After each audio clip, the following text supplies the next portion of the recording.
This conference will now be recorded. Sweetwater Enterprise for Economic Development Municipal Development District of Sweetwater, Texas is meeting in regular service Tuesday, July 28th at 10:03 a.m.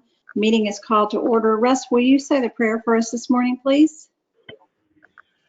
Join me in prayer. Dear Heavenly Father, we come to you at this time just thankful for the rain that you've recently sent. We just ask that you bless us with more.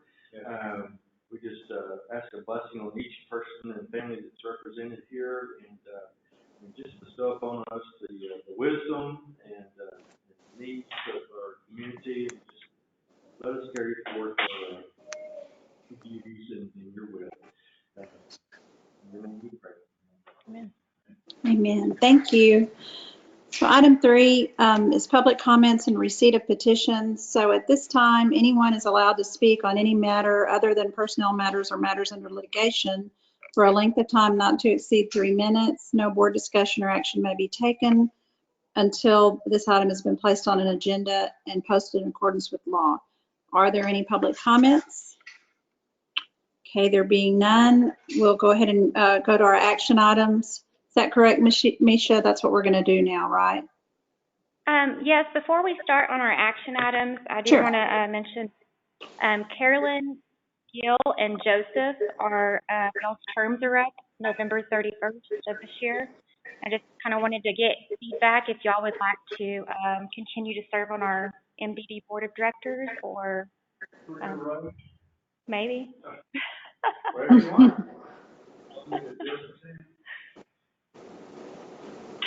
Just kind of think about it, and we'll need to put that on our agenda next month, or actually have the city submit it to the city council. And yes, can you not hear?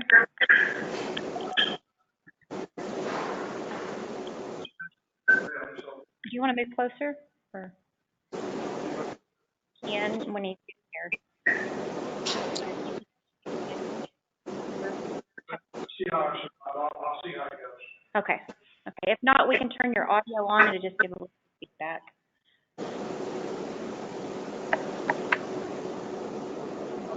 Yeah, maybe a little bit. Well, I'll see how it goes. Okay. I'll probably better off if I can't hear it anymore. Okay. So that was my only comment before we go into action items, is just those 3 that are coming up for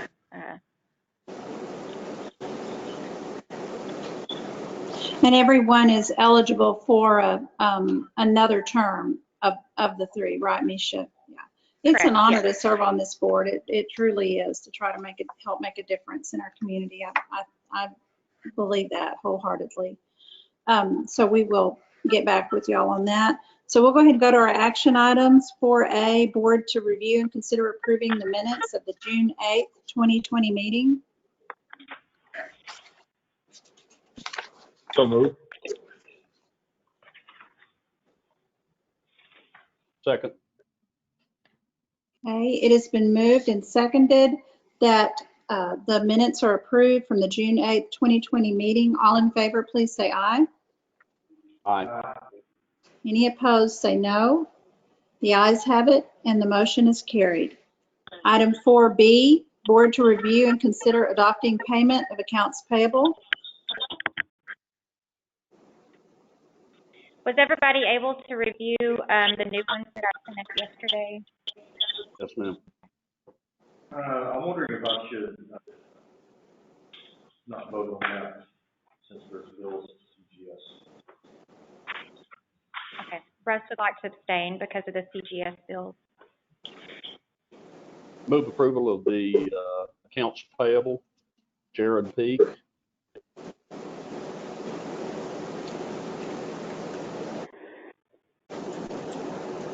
Second. Okay, so it's moved and seconded that we approve the accounts payable. All those in favor, please say aye. Aye. Any opposed? The ayes have it with one abstaining, and the motion is carried. Thank you. So now we'll go to item 4C, board to review and consider approving the May 2020 financial statements. There's not a whole lot to point out of the usual, other than our April sales tax actually up, considering our circumstances with the pandemic and everything. Our designated fund balance was decreased because of a splash pad payment and a paydex payment for the apartment incentive. If you will go to your balance sheet, not really a whole lot to point out there. We're all decently in range of our annual budget. There's a couple of year-to-date budgets that are overbalanced. If anybody would like me to discuss those, I'd be happy to. They're kind of a little self-explanatory, but.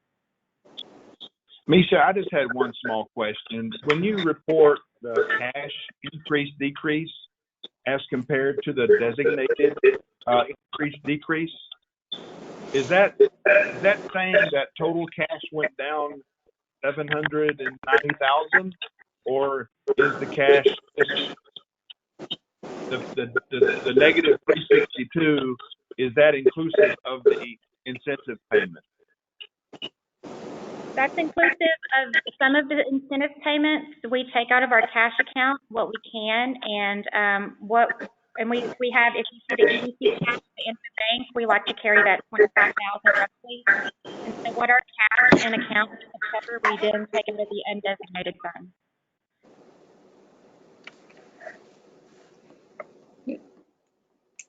Thank you.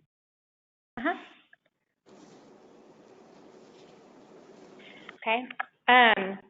If you'll notice on our fund balance, we have our there's not a whole lot of change there. The paydex partners, of course, we paid, and the splash pad as well. That was the city of Fiberglass.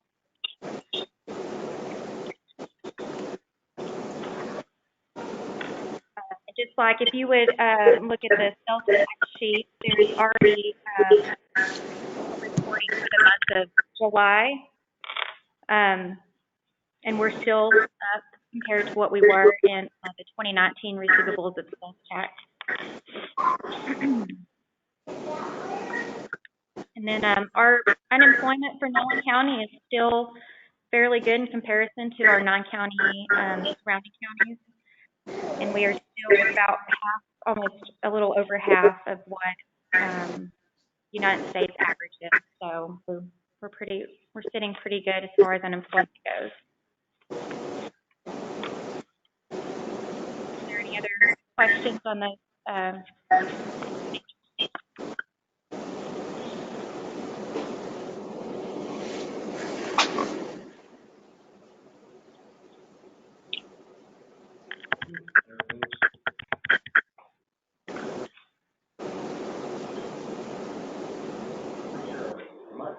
Yeah. Okay.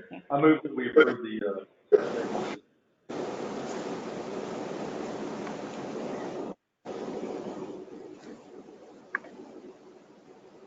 Jared, I second. Okay.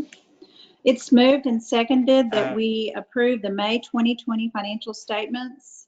All in favor, please say aye. Okay. Any opposed? The ayes have it, and the motion is carried. Okay. Misha, what do we do now? Do we want to go to closed session, or do you want to wait? Or? If we may, I would like to wait until Ken gets here in a few minutes to discuss that closed session. So if you want, I can review my points on the budget, and we can kind of go from there. Sounds good.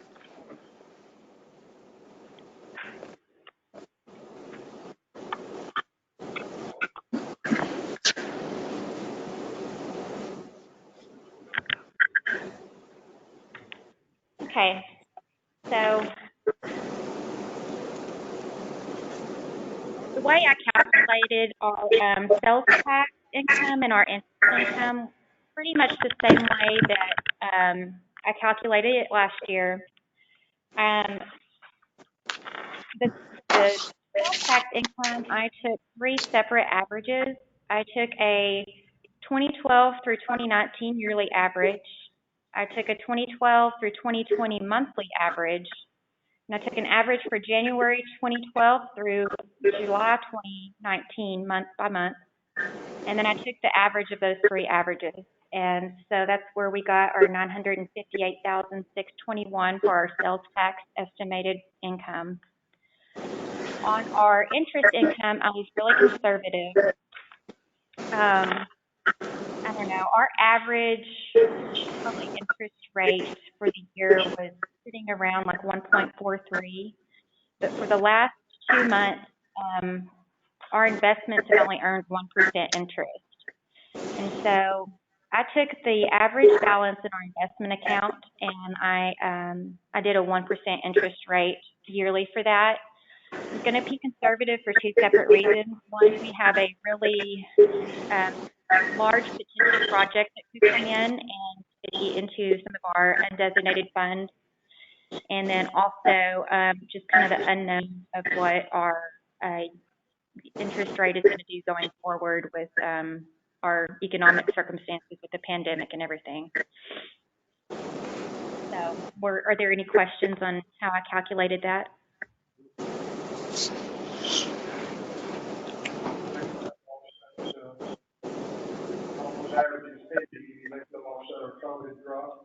I hope so. And right. And we have our all the way through, that would have been May, received in May, right? Or July.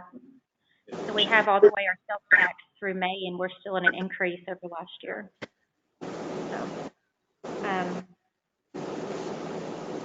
if there's any other suggestions on if we should be more conservative or we've always kind of, I think in the past, y'all have always just counted it at 100,000 or so and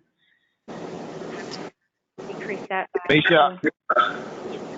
Misha, just for a comment, as far as the interest rate projection, if I knew what interest rates would be, I would be on Wall Street, not Main Street. But I would say that your approach is sound, in my opinion. Okay. Thank you.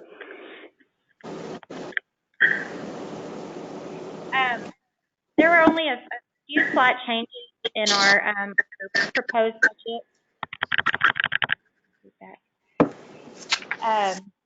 Our office supplies decreased because last year we bought our iPads and went in half with the chamber for those chairs that are in the boardroom.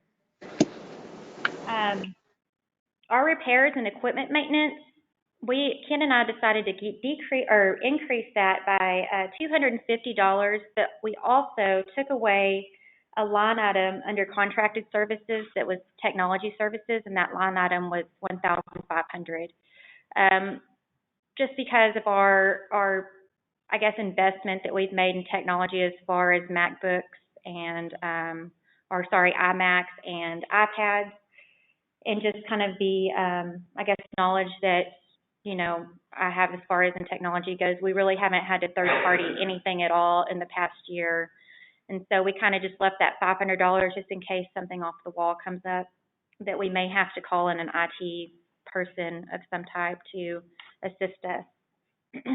But we did decrease a line item of $1,500 and just increase that a little $250. On page 2, our postage. As of May 31st, we've already used 83% of that, and that was 67% of the year. So we increased that just about $25. Our audit will stay the same unless Ken and I are going to propose the next, or I believe October 1st, or maybe it'll be the September meeting, that we close seed. So our audit could decrease going into next year, our proposed budget audit. Seed will still have to be audited this upcoming year, but after that, the audit should decrease. Legal stays the same. And our insurance and bonding changed slightly because we get those numbers from Patty at the city. And those TML and workers' comp numbers go straight from what she gives us. I'm going to save page 3 where it talks about salaries and travel and everything. I'm going to save that for Ken when he gets here. Lisa, can we go back to legal, please? Absolutely. Let's talk about legal for a second. Okay. A couple of meetings ago, David recommended or made a statement that it would be good of us to have legal counsel present in some of our meetings, if not all of those meetings. Has that been a concern of anyone else, and is that something we need to consider in this budget? Misha, you might explain how we are now having our legal counsel look at the agenda ahead of time. Yes, so whenever I get the agenda, Ken will review it whenever I complete it. And then I will send it to Jeff Allen and CC Carolyn on that. So he is already currently reviewing our agendas.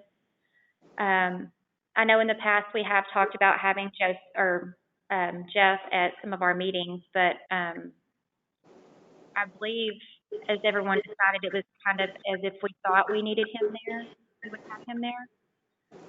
If it was a specific subject that needed, our legal counsel advice and stuff like that.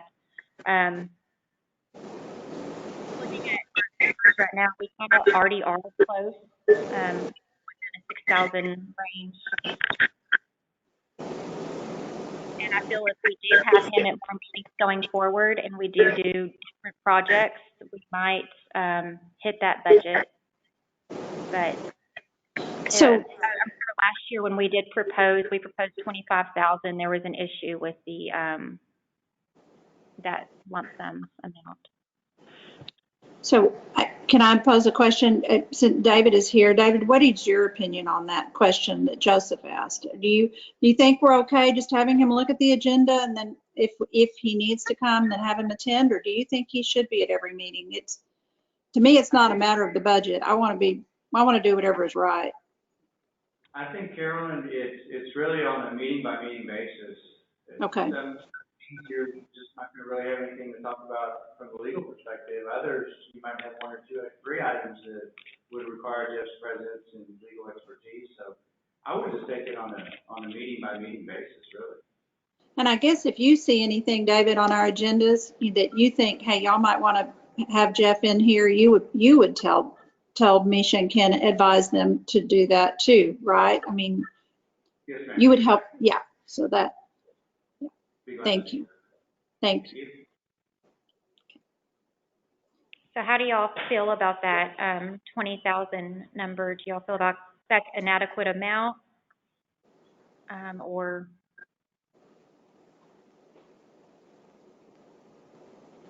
I'm assuming you say he's paid hourly. Mm-hmm. No, he's not a retainer.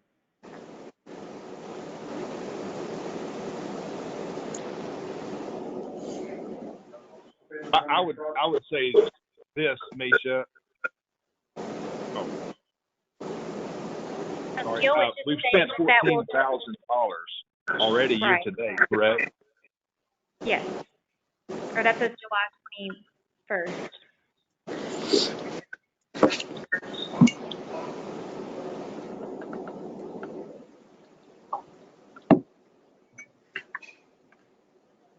And I mean, going forward, that also depends how many projects we kind of plan to do, and everything's new at this point, or semi-new point to the MDD.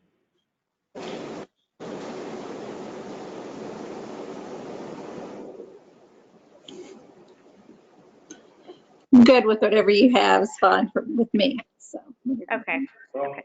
Well, I mean, if we need to add $5,000 to that line item, I think might be a good idea. okay. Always better to be under than over, right? Exactly.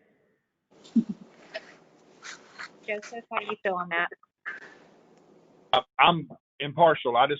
It's a budget, so I was just curious what everyone's thoughts were of if we needed to utilize attorneys and presence in our meetings that David had talked about. So I'm happy with whatever the number is, just as long as we feel comfortable in our approach and utilization of attorneys. Because honestly, I'd like to see that number 0, but that's not the world we live in today.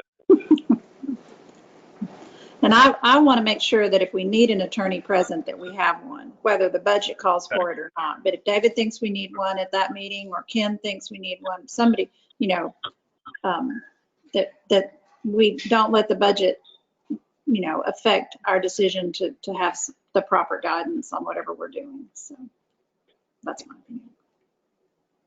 opinion. Gil, any? Well, if it's okay with y'all, I might, as Russ's suggestion, add in an extra 5,000 right there. If that's okay with everyone.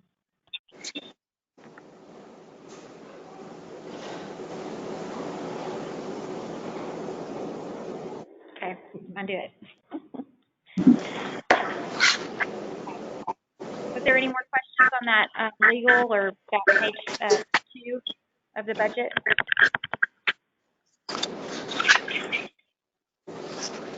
Okay, y'all, we're skip page 3. We're going to save that for Ken and go on to page 4 under our advertising and marketing. This is where our website design and development is going to go in. And when we get into our presentation, I'm going to go for kind of what I did as far as how I chose the company that I chose and pricing of that, unless you would like me to take the time and do it right now. Any preference or?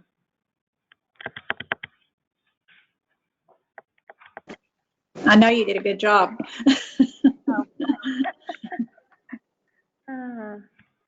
So I'll save that website design and development for our presentation. It's on the last slide of our presentation that we're going to go over. There is a new charge there. That's going to be our quarterly newsletter that goes out. That's roughly a little over $19 a month to have that service that pushes the email. We got a lot of good feedback, just even personal emails from just recipients of that newsletter saying, you know, this is great information to know. I had no idea the MDD was doing this.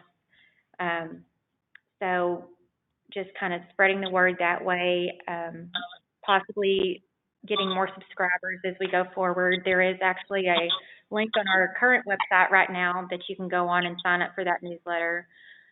And we're going to add that into our signature on our email as well, where they can kind of click on the bottom if you want to follow the MDD more closely, sign up for our quarterly newsletter type thing. I will say that I printed off the newsletter and had it sitting there on my counter at my office, and I had numerous customers flip through that and ask me a couple of questions about it. I mean, people that I didn't even know they were interested. So right. I think it's a very good piece to have. And I know Joseph had some on his desk, and just kind of sitting out there for customers that came in and stuff like that. So I don't know. I felt really good about the feedback we got from that. Since we're not going to really do a whole lot of more trade shows and things like that, we took away that giveaways line item at $5,000. And we increased our promo items just a little bit, about $3,000. And our promo items include anything from our coffee mugs to our printable materials that Russ will do for us. And if we do happen to go to the random international conference for shopping centers show or whatever, and we want to take any type of promotional items, that would fall in that category. So we did get rid of about $2,000 right there in those promotional items. We're going to go ahead and keep the drone footage on there. The reason that we were not able to complete that this year is because of the COVID and everything. We were trying to wait until the month of March and April where stuff was starting to get green and all that good stuff, but we just didn't have anyone to come out and actually perform that footage for us. Right. Well, we want to use that footage in our marketing pieces and on our website. Maybe just post little snippets on Facebook of kind of look at Sweetwater's downtown or look at I-20 type thing. And so we're just going to keep that there to be conservative unless anybody feels that we should explore different, I guess, opportunities as far as marketing with video. If I can interject here real quick, our fire chief is a licensed drone pilot through the FAA. We've got a pretty nice drone that we use for our purposes. I don't mind lending him out if that's okay with y'all. And pay that $6,000. Right. And the thing is because I can't edit video. Does he do a lot of? Does he do video editing? He just kind of shoots the raw footage. And yeah. So we would still need something there for editing. Yeah. Oh, we can? Okay. So we could, with David's suggestion, I mean, we could even, unless y'all just want to leave that there and we just kind of, you know, we can always use Chief Madden and Mitch at Creative Graphics, and we can reduce that $6,000 a little bit if y'all would like to.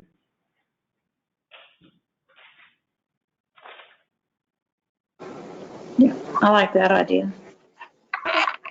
I'll get with Mitch and kind of see what kind of pricing. Tisha, do you get any feedback on the oil activity index? Okay, so and that's one of the things that Ken's always done. It will send a weekly report with the wells that are drilled, the depth and everything, and what happens is we send that to the newspaper and the newspaper in Colorado City, and they will publish that in the newspaper and kind of give us marketing credit for it. And so at 52 weeks of the year, 52 weeks of the year, we get that published on Friday and kind of get like a marketing for 52 weeks for 540, and that's kind of like Ken's validation for having that in there. Okay. Well, I know it's a small amount, but I would think that the people that really need that information are going to have it available through other sources, and I would recommend that we drop that and save that money. Okay. Anyone have any thoughts on that? I agree, Doctor. If somebody's, I'm sure all that's available online. Okay.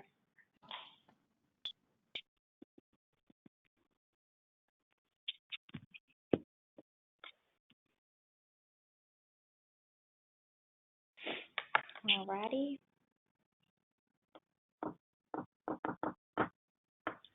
Okay. Any more questions on the advertising and marketing? Like I said, I'm going to go over that website amount whenever we get to the last part of our presentation, if that's okay with everyone. Sure. Okay. Utilities and phone is going to stay the same. And the dues and subscriptions and membership, I would also like to wait in because he is more familiar with all those, the value of all those memberships and organizations. And I believe he can kind of explain the value of those more to y'all and discuss. Our administration fee, that's the city, what we pay the city to do all of our payroll, all of our, income tax filing and so on and so forth. And that's been the same since I believe we started using the city. Rental and equipment on page 5. You'll see that there is a decrease in our copier machine lease. We actually got a brand new machine, and for doing that, our lease payment actually decreased a bit. So not a whole lot, just $200. And then our building lease, of course, that's our office rental space for the chamber. And then our storage unit is down behind John McPherson's place that we keep our trade show booths and our signage and stuff that we use for marketing our projects when we set our signs out and everything.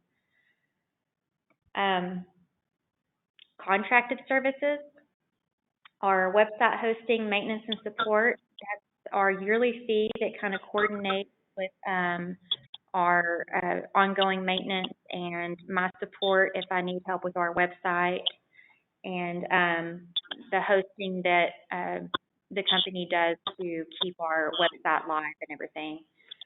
There is a new one on here, and this coordinates a lot with our website. It's called Workforce IQ. And what Workforce IQ is, and that's going to be a yearly ongoing fee if you'll approve it, but it's an automatic updated demographic program that will show visualizations of our past, current, and future workforce and talent data, which would be really great for us to share with our ISDs and TSTC and stuff like that. It will also show projections and comparisons to state and national averages, industry, occupational wage, and quality of life data. It uses the international companies that update this, Esri and Chimera. It will also have interactive maps that will allow people that visit our website to search our community, and they can interact and actually see live visualization. And there's also a customizable panel for content, including images, videos, contact info, and everything to tell our unique workforce story. And going through this whole, I guess, website shopping and everything, our demographic data and workforce data and everything changes monthly. And really, it's just the charts and visualizations this program offers, and just the automatic updating of the information and just keeping it up to date is just kind of like value in itself, is what I kind of felt whenever, and it's just kind of like an add-on to our website. It's not through a third party or anything like that. It's through the website design company that I'm going to propose that we go with. And if there's not any questions on that, I'll keep going forward. Okay. Google Apps for Business, that's our email and calendar and contacts and stuff. That increased a tiny bit, but I'm not sure how exactly they calculated this $150 in the past. What it is it's $72 per year per license, and then on top of that, it's $19.99 for an email. So in the past, I have no idea how that $150 was calculated before I got here. And that's the only reason for the change in price on that Google Apps and Business. We're up to date on our domain. We won't have anything to pay on that until 2024. That technology services, I removed that, so that's going to change. Our copier service contract of $120, that's just if we have any issues with our copier, Hilliard would come out and service that at no charge to us. GoToMeeting, of course, that's something that kind of the pandemic brought on us, and that's what we're using right now. In the future, when you can cancel it anytime, but in the future, if things get better and we can actually go back to meeting in person, we will get rid of that line item. Those accounting appraisals, surveys, and engineering consultants, that's if we ever have a project that, say, the financial statements need to be audited. If we have a piece of land that needs to be surveyed, or they have a water line that we need to hire an engineer consultant on, that's all kind of lumped into that $7,500 for those services. Our Microsoft 365 is our, I guess, like our server storage where we have all our files, and the West Broadway property is one that we kind of need to discuss. It's coming on that time again that we either need to, we need to mow it regardless, but we need to decide, or we need direction from y'all if you want staff to go ahead and sell that, or, I mean, I'm sure it'd take a while to sell, but. So this is the property across from the auction? Mm-hmm. Or close to it, but behind like the Encore. It goes all the way back over to the railroad. I know at one time that was purchased to be an industrial park. And there were plans made and or blueprints, I think, and the board went a different way. So, is there a value to listing that, or would any real estate agent that had a buyer, or potential buyer would they know to come to seed for it? I mean, how do you sell it unless there's an interested party? Right. And that's kind of what we've discussed. I mean, we can always put it out there and hope for someone to bite on it, but I don't know. I mean, if we don't put it out there, it's just going to kind of sit there. I'm sure if, I mean, we don't even have it posted on our website properties because we've kind of never had the direction to sell it or what y'all want to do with it going forward. I think that's a good idea to post it on the website. Okay. And just kind of maybe let the local real estate know that if y'all do have someone looking for this type of land. Okay. So just kind of take the smaller steps to sell it and not necessarily list it with a real estate agency. What does everybody else think? I agree with that idea. If there's a party out there that really wants it, well then sure need to entertain it, I think. Okay. I have no problem listing it, but let's be a little bit more as aggressive as we can about selling it. I'd like to see it back on the tax rolls and off our expense sheets. Mowing. So go ahead and list. What size is that property? It's a bit over 70, I think it's about 72 acres. A lot of it is really hilly, kind of ditchy, terrace-like. When we mow, we only mow about 92 acres of it, or 22 acres of it. And so about roughly, yeah, or not unmowable, but it's just so brushed up that you can't really get down to mow that. And I have no, I don't even know when that was purchased. Jared, were you here when that was purchased, by any chance? Yes, I was, but all I can say is a while back. Okay. It was purchased from Stevens. Okay. I'll look into that and let you know how much that was purchased for. It's on the books for $305,000, but I think that includes the purchase price and maybe, does it have? I think it has a gain, I would think. Or kind of, because wasn't there, because it was purchased from 3 different parties, I know that much.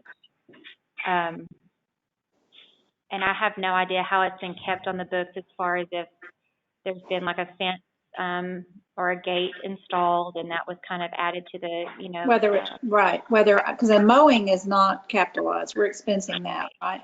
I bet Patty could tell you, but the $305,000 is what seed has in it. That's right. The basis. So that's what we have in it. We won't get that for it, but that's what we have in it. Okay. Okay, so is this property under lease of any kind? Are there any kind of lease agreements established on that property? No. It's right now it's just sitting there and we pay once yearly to have it mowed. So as of right now we're just kind of, it's eating a little bit of money every year.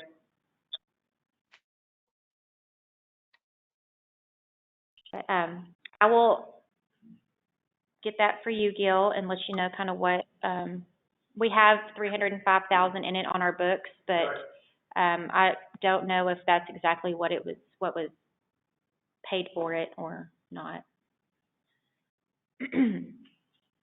So we will get that listed and on our website and kind of spread the word and be a little more aggressive, as Dr. Peak said, and trying to get rid of that. We should make arrangements or think about listening for a while and then take it. If you want to get rid of it, then we take the auction. Of course, that turns into whatever goes up in the air and lands. That's what you get. Right. But it's off your books. And right now, it's a liability, not an asset, because it's costing us $7,000 to mow it. Right. And will continue to cost that, especially if we have a wet season. Okay. Did y'all hear what Gil said?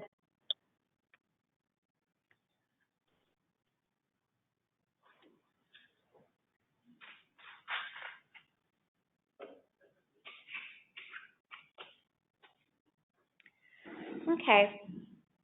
And then, were there any other questions or comments, questions on that, mowing or selling of the land? Is that one time a year, or is that? We mow only one time a year. One time a year? Yes, but the, what's that called? Is it agave or? Or yucca. Yucca is what it is. The last mower we had come out there said that the, yucca ate his blade so bad that he would never do it for that cheap again. So it's, yeah. So either we find another mower that doesn't know about the yucca, or no, I'm kidding. But Hey, Misha, question for David. David, would you ever see the city having an interest or need in that property? I've got Russell here, and Russell is in charge of parks and mowing. I'm looking back at it. We can look into it, but we're already so swamped with our own property that it would be difficult. My recommendation would be to continue to use contracted service on that. But if it came down to it, we'd be more than happy to help however we could. do y'all have any use for it? No. I don't believe so, because of the terrain is so Right. hilly. I mean, as far as anything park related, Yeah. so there's just some storage that we needed. We can think about it for sure. Yeah. See. Okay. A Martian experience. Okay, so, any more comments or questions on that area? The next question is, do we need to increase that 7,000 if in fact we're? See, last year, he did it for, I don't know if that was on here or not. I think it was just under contracted services, honestly. He did it for very cheap. I want to say under $2,000. And the reason we put the 7,000 in there is because he complained about the yucca and everything. He said, I came out and quoted it without coming out and actually going on the property and looking at it, and that was my mistake. So, yeah. We can spray it. He said you can. But, oh, Yeah. yeah. I might talk to you about Well, it. other than the entrance and roadway, why do you have to mow it at all? Because, well, I guess the reason that I've been told is because Sweetwater Economic Development owns that land, and if we're going to have other people try to keep their stuff pretty, we have to, too. Oh. Lead by example. I mean, it's not a whole lot visible. You can see it from Broadway, coming in down West Broadway, but as far as being really visible, it's not. It's just been kind of like what I said. If anybody found out that was our land and had complaints on it, it would look really But I bad. think, Misha, Dr. Peak, you might help on this, but I think the reason is because it was purchased to develop as a industrial park, because it was the idea, and so you wanted to keep it presentable as a potential industrial park. That's whom you were trying to attract to purchase it. But I don't think that has panned out as it originally was intended. Is that right, Dr. Peak? That's why they were mowing it and trying to keep it up like that. Yeah, you're correct, Carolyn. There were also plans to improve the entryways to it that turned out to be kind of cost prohibitive. Also, we had a previous board member who has a business really close by there, and he seemed to have a special interest in it looking good. So maybe we don't need to spend the money on mowing it. I don't know. That might be a good thing for y'all to talk about and think about. If it's not necessary, then don't do it. It's not going to bring any value to the property when you're trying to sell it. Right. That might be $7,000 we could save. I don't know. I do know, I will agree with Dr. Peak. The last time that we did mow it was because we did have a board member that had a business really close to there and said it was an eyesore. So. That Billy? I just tried to play you there. Yeah. So the north. Well, group, as it relates to this land, my thought would be, why don't we get an appraiser, hire an appraiser to go out, identify the value of it, and identify the highest and best use of it. And if the highest and best use is for agricultural purposes, then we know how to market it. If it's for future development, then we know how to market to that. So my opinion would be, let's appraise it, find out what the highest and best use is, and then decide. Okay. Gil agrees as well. Is that okay with everyone else?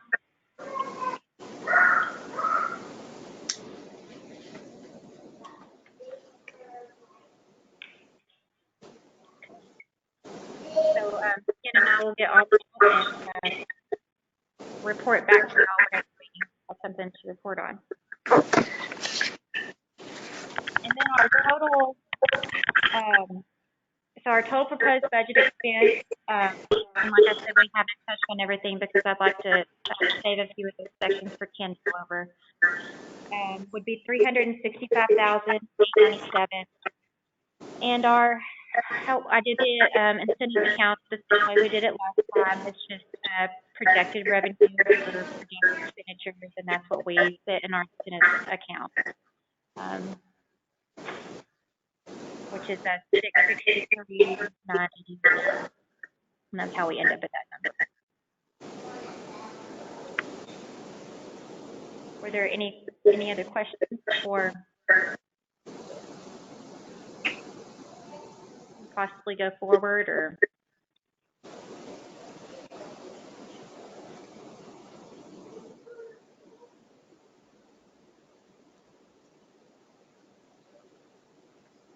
I'm going to let Ken come back to those few pages. The last page is just kind of like a reference, just like a reconciliation. I did our 2019-2020 on the left-hand side and the 2020-2021, just kind of a one-page overview for y'all's reference.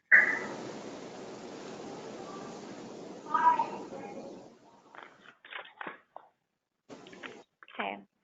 While we still have our, if y'all don't mind, or Carolyn, while we still have our city employees here, I would like to kind of go into some of our projects that we've kind of discussed with them, unless we need to take a water break or a coffee break or bathroom. Sounds good. Okay.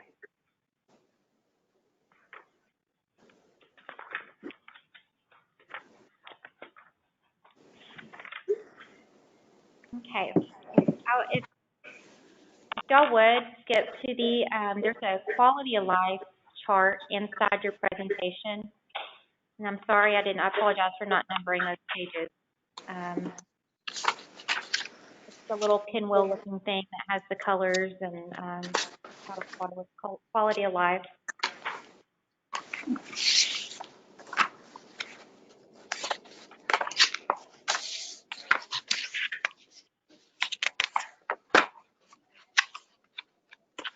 So really a whole lot of our quality of life indicators, if you'll look at that page after the pinwheel, there's a lot of kind of, our landscape, our visual aspects of our community, our entryways, our parks, all of our facade improvement grant downtown, just making everything look eye-appealing and curb-appealing, and so on and so forth.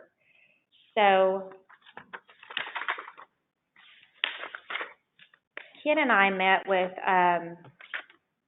Russell and Dana probably about a couple of weeks ago, maybe a week and a half ago, and we discussed a few of the projects that the city and the code enforcement department would maybe like to see, or maybe like to ask MDD if they would assist with going forward this year. And one of the things that Ken and I have kind of kicked around, and I know that he kind of wanted to discuss this with y'all, so I don't know how much further I should go in. but just maybe possibly taking, not writing it down as far as a budget line item or anything, but just taking into consideration a number that y'all would like to see possibly put forward on parks going into our next program of work, which covers a 2-span year. And just, kind of see where y'all want to go with our park improvements. So does anybody have, do y'all want another splash pad? Do you want playground equipment, parking lots, or anything like that? If you'll look at this, one of these pages right here, and it's listed proposed park projects.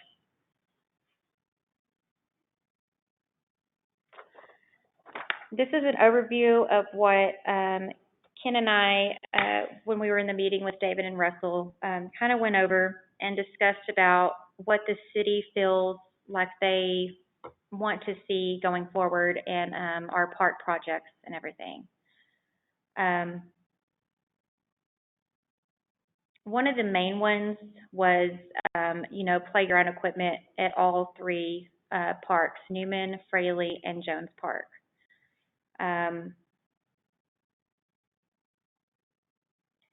And quite a bit of shading structure updates and everything at those parks as well. As you know, some of our playground equipment, Newman Park, the last time it was replaced was 1995.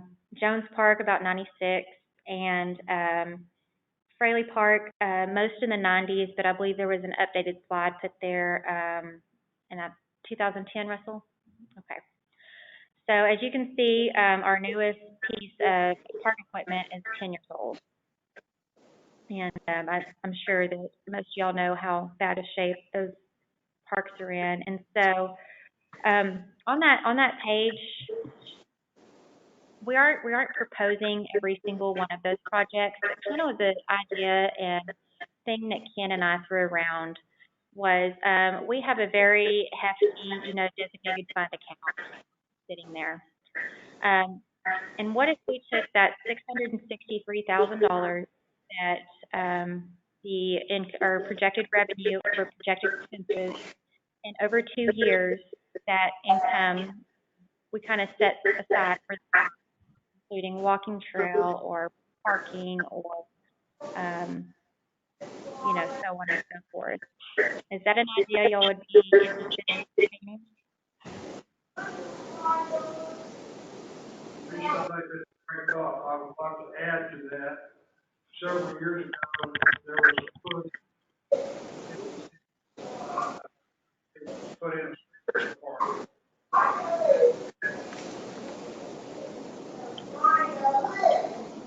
I can't hear you.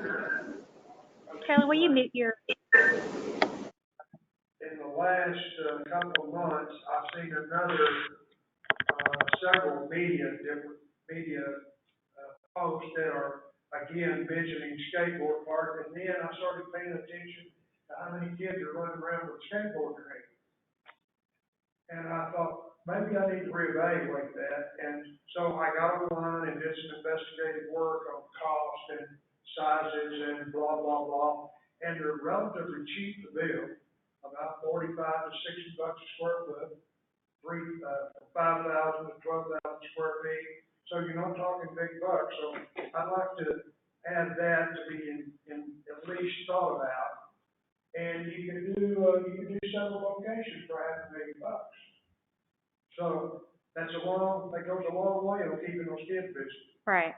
And if I could add to that, we do have the skate park in our parks master plan. The area that we kind of voted for that was the old tennis courts at Newman Park, and we were looking at roughly about $130,000 to build a little skate and bike park in that area. So it is on our master plan. They said the articles I read said anywhere from $25 to $65 a foot, average out about 45. I think that's reasonable. Yeah, and it's depending on if you want to go with concrete or steel or wooden ramps or your components. But I don't look at concrete. Okay, yeah. Yeah, more permanent. Right. Anyway, just thought to throw out for the board and to consider. Okay. So, did y'all hear Gil's idea? No, Misha, if you would kind of reiterate, I could not hear any of that conversation. Okay. So what Gil was saying is, over the, some of the comments that he has read as far as like our improvements, go were a lot of people were asking for a skate park of some type. And Russell was just kind of mentioning, that is actually in our master park plan, and the proposed spot was those tennis courts in Newman Park. And it was, kind of a skate / bike park, and a ballpark range of like 130,000 in that parks plan. So Gil was just saying that on that proposed park sheet, what y'all have there, he would maybe like to see that as a consideration of our board at some time in the future. Does Abilene have skateboard parks, David? Do you know? Yes, they do. Okay, At Rose thanks. Park. Good, thank you. Misha, I have a question real quick for the playground, and I don't know if David may know or Russ may know. There's a lot of wonderful playground equipment like at Southeast Elementary, but yet they keep it all locked. How would that affect, I know the city can't keep it locked, but I'm just wondering, how do you reconcile that? Because seems like is that just strictly for when the kids are in school and then the city provides playground equipment when they're not in school, or is what? Because many years ago it wasn't locked. You could use the school playgrounds all the time. And now am I right? Aren't they locked? Does anyone know? Carolyn, I think they're locked for security purposes for the kids. The same way that the doors going into the elementary schools are locked. I don't think it's to keep the general public off of it, but to protect the kids when they're out there playing. So they're not locked after hours? Or now that I don't know. I would bet they are. Whenever because we try to take Asher there because that park equipment's a lot nicer than our city park equipment. But yes, they are locked, and they have actually, I believe SIS was the last fence that they put up, and they do keep that locked now as well. So why did they, if it's for the security of the children, why after hours? Same, how would that differ from the city providing playground equipment? I'm just curious. I just don't, it just seems like in a small community, you need to optimize all of your playground equipment wherever it is. And I'm just trying to understand how that fits. Because I know in the past you had access to all the playground equipment in the community. And I will agree with you, Carolyn. It's a frustration, to parents that used to, live 2 blocks away from a school, and they would take their child on a walk and play on the playground there. Well, now it's locked. And I don't know, as a taxpayer, I pay school tax, so why can't I play on the playground? Honestly, I don't know. I'm guessing administration. I'm all for helping the playgrounds in our parks. Don't get me wrong. I want in our city parks. I think that's a top priority. I do. But can we find out about the schools and how, as a taxing entity, what is their reason for locking those in the evening? And how does that, I'm just curious. I just wonder, Carolyn, it could be because the last few playground improvements were actually paid for through the PTA or PTO organizations, that they raised the money for that equipment, not necessarily the school district. That could be one reason. Well, they have to give it. They have to give it to the school, just like any donation. So it's it doesn't belong to the PTO. I don't think. I think it belongs to the school district. They don't maintain it. I wouldn't think. I don't know. I will get with Dr. Howard and try to possibly find out if why those have become locked in the evenings and even fenced and everything. So our kids they need to get to play on whatever is out there if it's safe and if it's available. In my opinion, I don't know. I'm just curious about that. Great. I agree with Carolyn. That's a good point.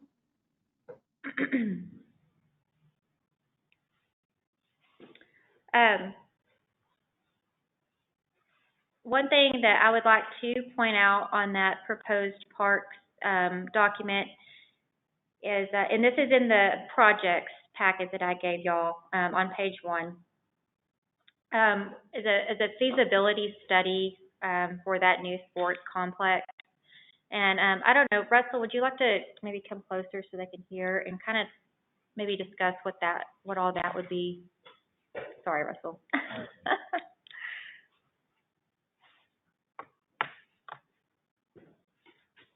What we would be looking at on the feasibility study would be the, hopefully the sustainability of the size of the complex that we would like to propose to build. So there would be a lot of investigation on who all would be using the facility, would tell us how big of a facility that we actually need. Right now, we've got a proposed $9 million complex. Do we really need that big? Who all is going to use it? And so that's one thing we would like to find out. It was a top priority with the Parks Master Plan and the surveys that were done. So, you know, we definitely do need some upgrades to our baseball and softball parks. That's that $25,000 item on there, just kind of proposed feasibility study on if we, like you said, if we need that size of a sports complex, or if maybe improve what we have, or kind of whatever it may be going forward. And then the $200,000 by the Newman Park. If y'all will flip that to the second, third, fourth page, there's like some examples that Russell has provided us with on kind of what they've looked at, and I believe I've kind of looked at the same theme for every park, correct? Or yeah, and we just kind of looked at a theme situation for that, and it's actually for Newman Park. It's 2 play areas, and the reason we do that is because it will target 2 different age groups, from a 2 to 5 to a 5 to 12. So, and you can see we're replacing on that little drawing, that layout. We've got everything from the swings that has little shade structures over it to, like I say, the theme park. And we certainly have different layouts that we can do, you know, once we figure out if we can have the funding. So, you know, there's several options that we could do for the playground equipment.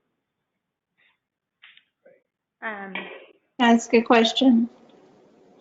So Russell, would you keep the existing playground equipment? Could we just put a shade structure over that and keep it and then have more? Or are you going to tear that down, or do you have a plan for that? I'd sure hate to see it be torn down if it works.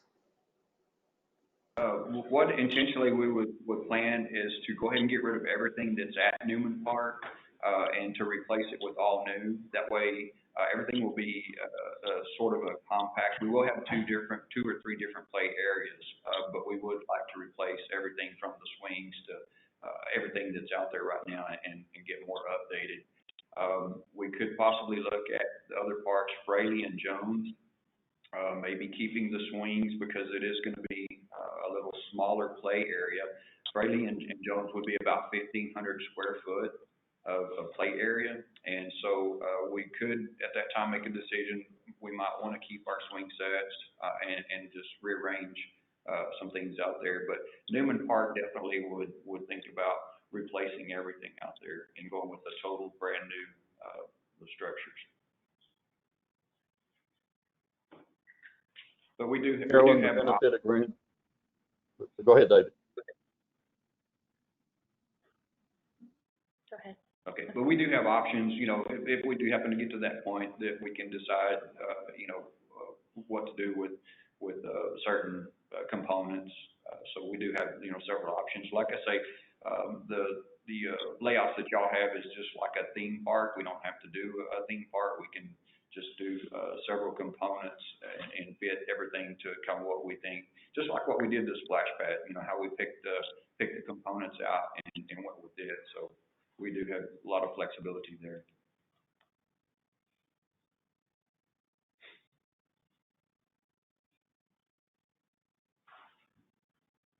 Dr. Peak, did you have a question? Or? Not just a comment that the playground equipment at Newman Park is showing its age. Definitely. Unfortunately. Russell, how often, in a typical scenario, how often would playground equipment have to be replaced on average, typically? You start looking at the wear and tear of the playground equipment, and you start looking at the safety. So it kind of varies how much use it gets. You know, you probably typically, obviously, Newman Park would already be replaced. There's been some repairs that we've had to do. Some of the decking has gotten holes in it. So, you know, it gets to be, you monitor it until it becomes an unsafe condition, and you have to get it out of there. So that would vary a little bit. I really couldn't give you a definite answer on that, but just know that they're due right now. Sure, no doubt. Thank you. So, I mean, that's 25 years. So, I mean, 15. Been there since 95. So. Yeah, estimated 15. That's a sizable investment for a 15-year lifespan. Right. And, you know, a quality of life project to provide to the community. It is. I remember when it was purchased, and then I was on the PTO at Eastridge at the time, and we bought playground equipment for Eastridge that was identical to the city's. And I think all of Eastridge's has been, and I'm saying Eastridge, is that, yeah, that's the right name for it. Okay. But anyway, I think all of Eastridge's playground equipment has been replaced now. Is that correct? Russ, do you know? I don't know, Carol. I think it's all new, isn't it? The playground equipment at Eastridge? It's not 25 years old, is it?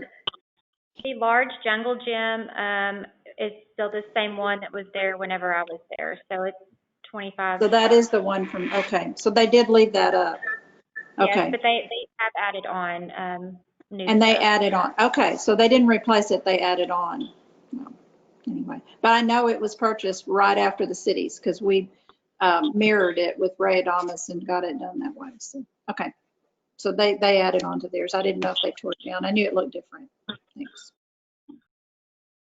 And Russell, it says here that it's an all abilities playground, so that means handicap accessible? Handicap accessible, yes. And right now, our equipment is not handicap accessible?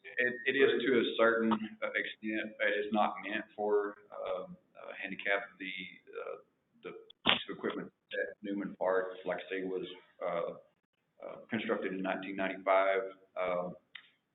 It is limited to accessible, but it was meant for handicap accessible even at that time. Yeah, I mean, updated equipment would be obviously better suited for handicap accessible. Okay, thank you.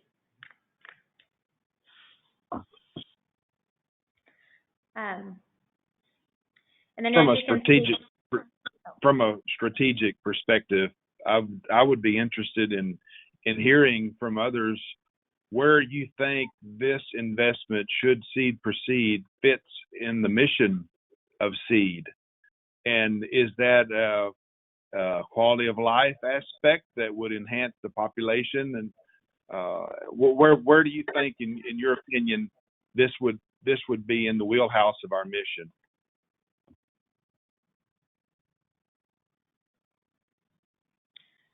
Well, it definitely enhances and improves the livability in Sweetwater, as would any park improvement, walking trail, bike trail, anything like that.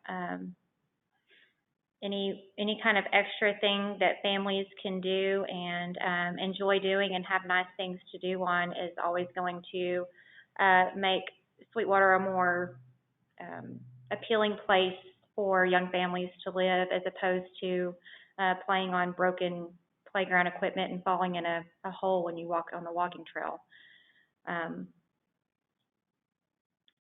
So I definitely think, like you said, Joseph, I believe it was in your email, anything to enhance livability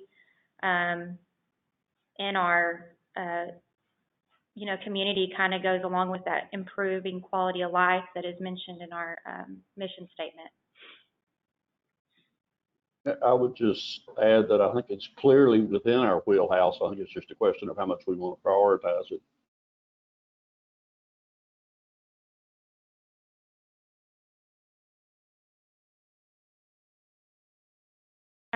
Ken, I touched on a little bit of the 600,000, 63,000, kind of maybe using that over the 2 years for in our program of work, not really necessarily naming an amount, but having something like that in mind that we can kind of devote to our quality of life efforts in parks, things like that. Yeah, and I think that's one of the things that we've, as we've been preparing for this, thinking of how do we continue to move forward with the livability side, the quality of life stuff in the parks, the quality of life in the demolition of stuff, but also the industrial side. And I think it's a tough balance on it's hard to just say I'm going to put a third, and a third and make it that way. But that was just one of the thoughts that if we go through and look at those numbers, and again, this is just throwing out an idea, but if you have basically $5.8 million in unfunded or undesignated numbers, and you kind of hold that money as your kind of your demolition and your industrial prospects and stuff, and you look at close to $660,000 we'd have each year that is income over expenses. Could you take a couple of years and dedicate that money to the quality of life in the parks? And one of the other things I think Joseph's brought up, and I think some others we've had some struggles with, is if we ask everybody in this room and on the deal, define quality of life, we're going to come up with different answers. And I think sometimes we group everything into a quality of life, and our thought was, well, let's take one segment of quality of life, park improvements, and dedicate some funds towards that, and then also have that other funds that can still do the industrial side, that can still do the demolition side, because the demolition is a piece of quality of life, but we also know that that's a livability piece.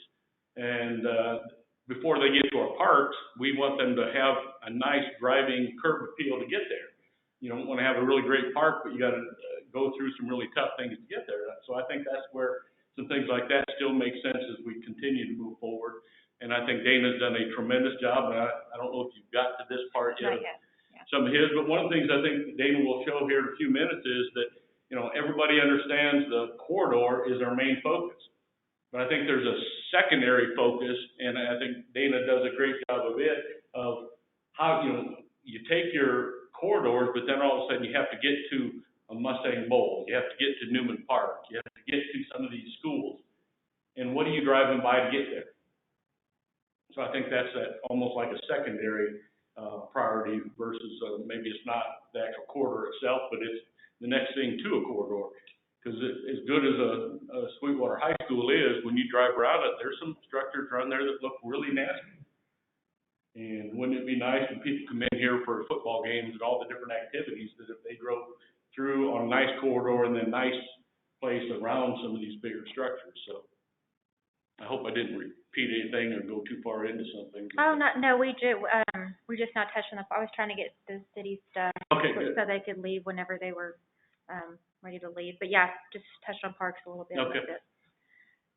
So that's kind of like the, I guess, overview of what we wanted to do on parks, and not necessarily naming an amount out loud right now, but just having in mind maybe a couple of projects that, listed here, or even that y'all have any ideas of that you would kind of like to see going forward in the next couple of years, and maybe in the back of our minds having an amount of money that we would like to spend on those type of projects, not necessarily on the budget, but just, Well, and I think one of the things that sometimes we struggle with is, as board members come on and come off, do you want to set expenditures for the next 3 years, and the new board member would come on and say, well, I didn't have a chance to do it. But the reality is we've been doing that forever.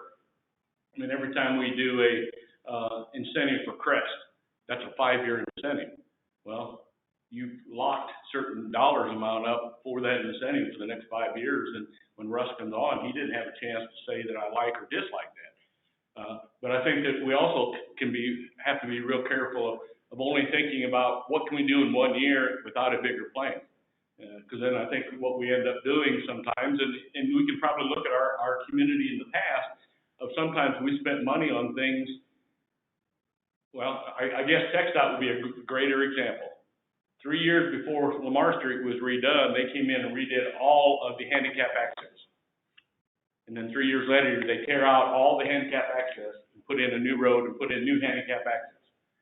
We don't want to do that. We want to be good stewards of our funds, and sometimes I think we have to think forward and think that maybe we need to look at these things more than just 1 year at a time. Maybe it's a 2 and 3 year process that we can kind of phase into and have the bigger picture of what we want. And phase 1 is these 2 or 3 things. Phase 2 is these 3 or 4 things that go on. More like a capital improvements program. Yes, sir. Over 3 to 5 year period or something like that. And, you know, our church, we do it in our church. We do it in a lot of other organizations I'm a part of. And I think it is hard to just concentrate on 1 year at a time without looking at the big picture and without getting burnt, because things do change quite a bit. Smart. And I apologize for being late, but it's kind of like the Reese's commercial, if you've seen it. Not sorry, because it was a really good conference call. So. Does anybody have anything else that, you know, ideas about parks or where y'all would like to see us go as MDD going forward this next 2 years, or any ideas? So, David, I'm looking at this, you know, the estimated cost of the complex is, its vision right now is $9 million. Is that something that the city is thinking that they would pay out over 10 years, 15 years, or how would that be paid for? What's the thinking?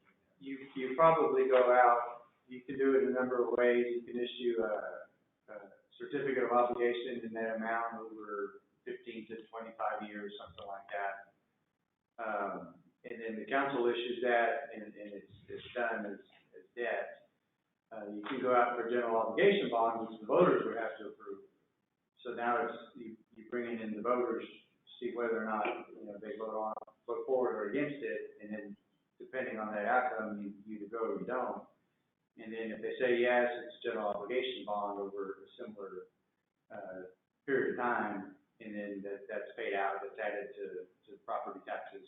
And then so if you were to go to the voters, would you maybe wait 2 years and let us proceed maybe on these other projects and show people that, hey, we're doing something, and then go to the voters after a couple of years? I think, in my estimation, in my thought, this complex is a 3 to 4 year type project where you do the feasibility study first. Yeah. And assuming it's feasible to build it somewhere in I-20, and then you start looking at the land and trying to purchase that and all that, and you set yourself up, and then you go to the voters maybe in year 3 or something like that, and ask them yes or no, and then it's another year or so probably for construction. Probably another little while for construction and Kind of like what I was in the time frame. So it's a 4 or 5 year process, in my opinion, but it would be the biggest, I would think, project that the city would take on. I mean, just look at this amount here. I'm sure that amount will probably go up. That 9 will change into 11 or 12 or 13 pretty quick, you know, as the years go along.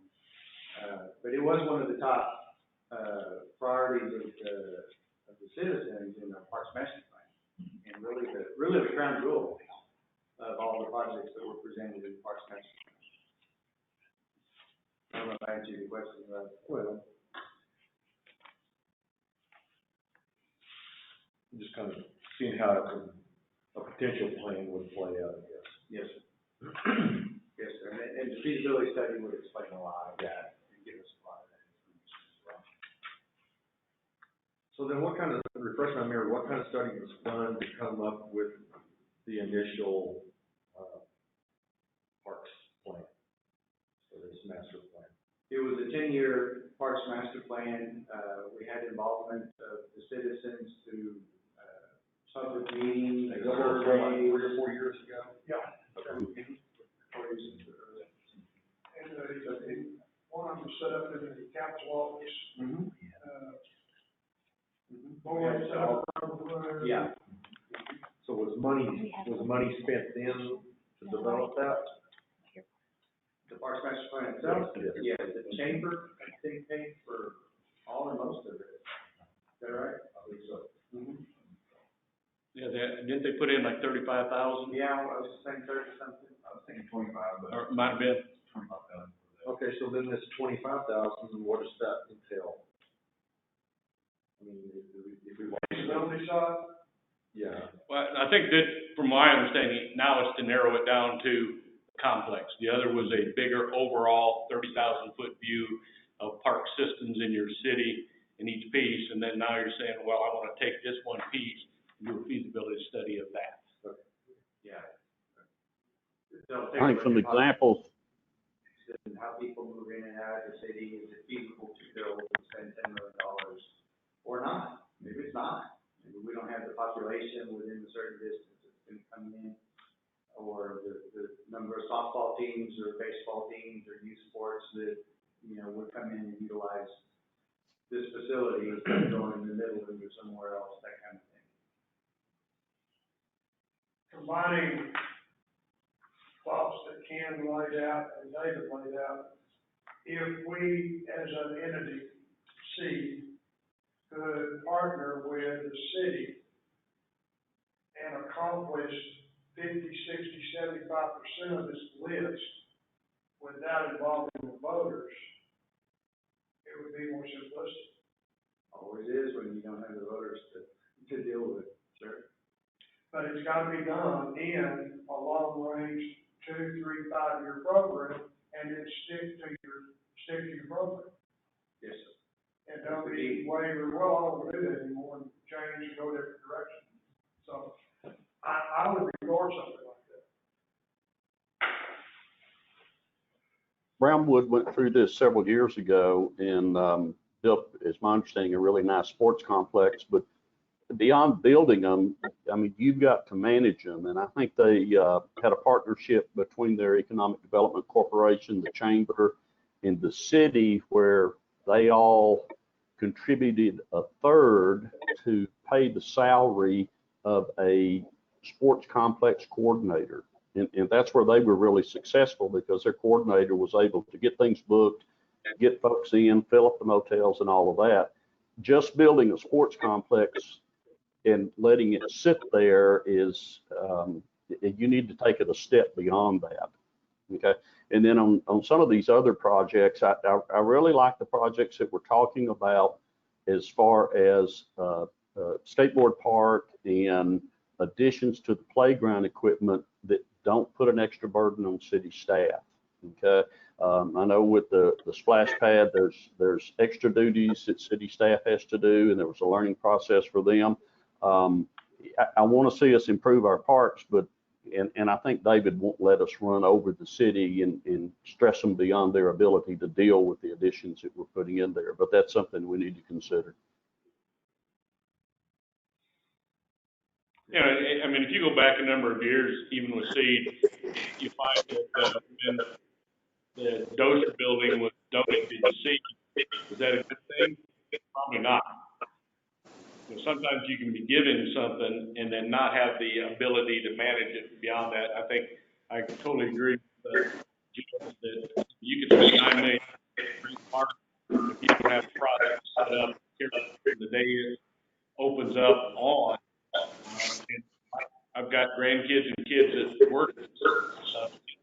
It's tough on parents to be able to put all these things together. So I think those are just part of that thought process to go through, is making sure that we have that will in our community to do that, because it can't be done by somebody else. Can I ask a question? Can we look into Colorado City's sports complex, just a suggestion, and find out how theirs has panned out, how it's worked? Are they able to get the teams? Has it been what they thought it was going to be? They're right next door. They put one in. Am I correct, Ken? Didn't they put a big? Correct. find out how theirs works and give us a report on that. What are they, did they get the teams, the tournaments? Let's see how they're operating theirs, and just, I know they're smaller than we are, but they are smaller than we are and they did it. So if we could find, I would be interested in how that's working. We'll be glad to check with them on that. Was that an economic development project?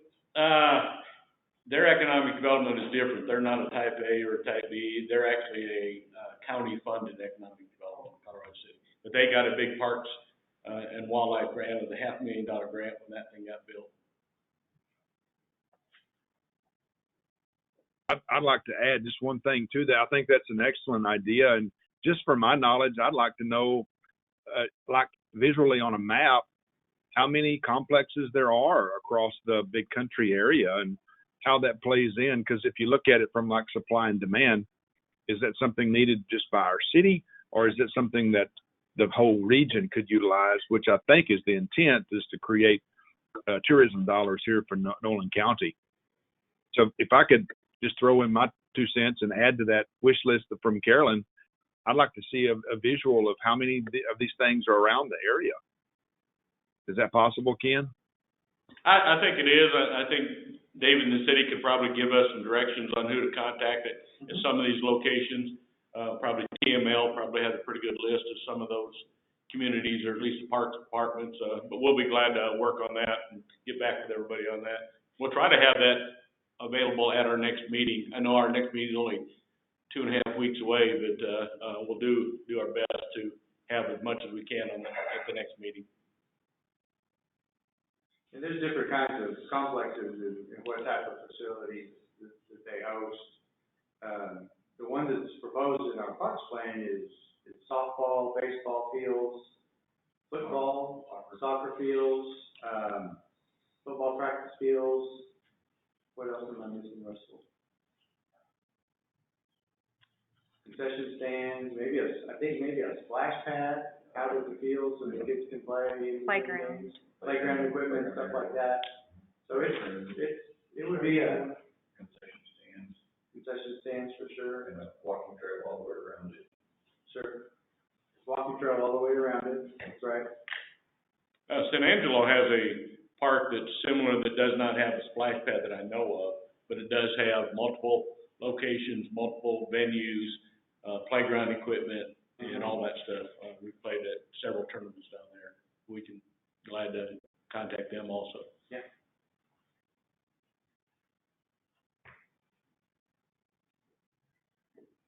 Anybody else like to add anything on parks, or any more ideas, or? I need to go to the restroom, Lord. Okay. All right. Would y'all like to take a short little restroom break and Then we'll come back with Dana? Yes. Okay. And then we'll come back and talk about the demolition and any questions y'all could have for Dana. So yeah. Restroom this Yes. direction. Pass the coffee on the left-hand side. This conference will now be recorded.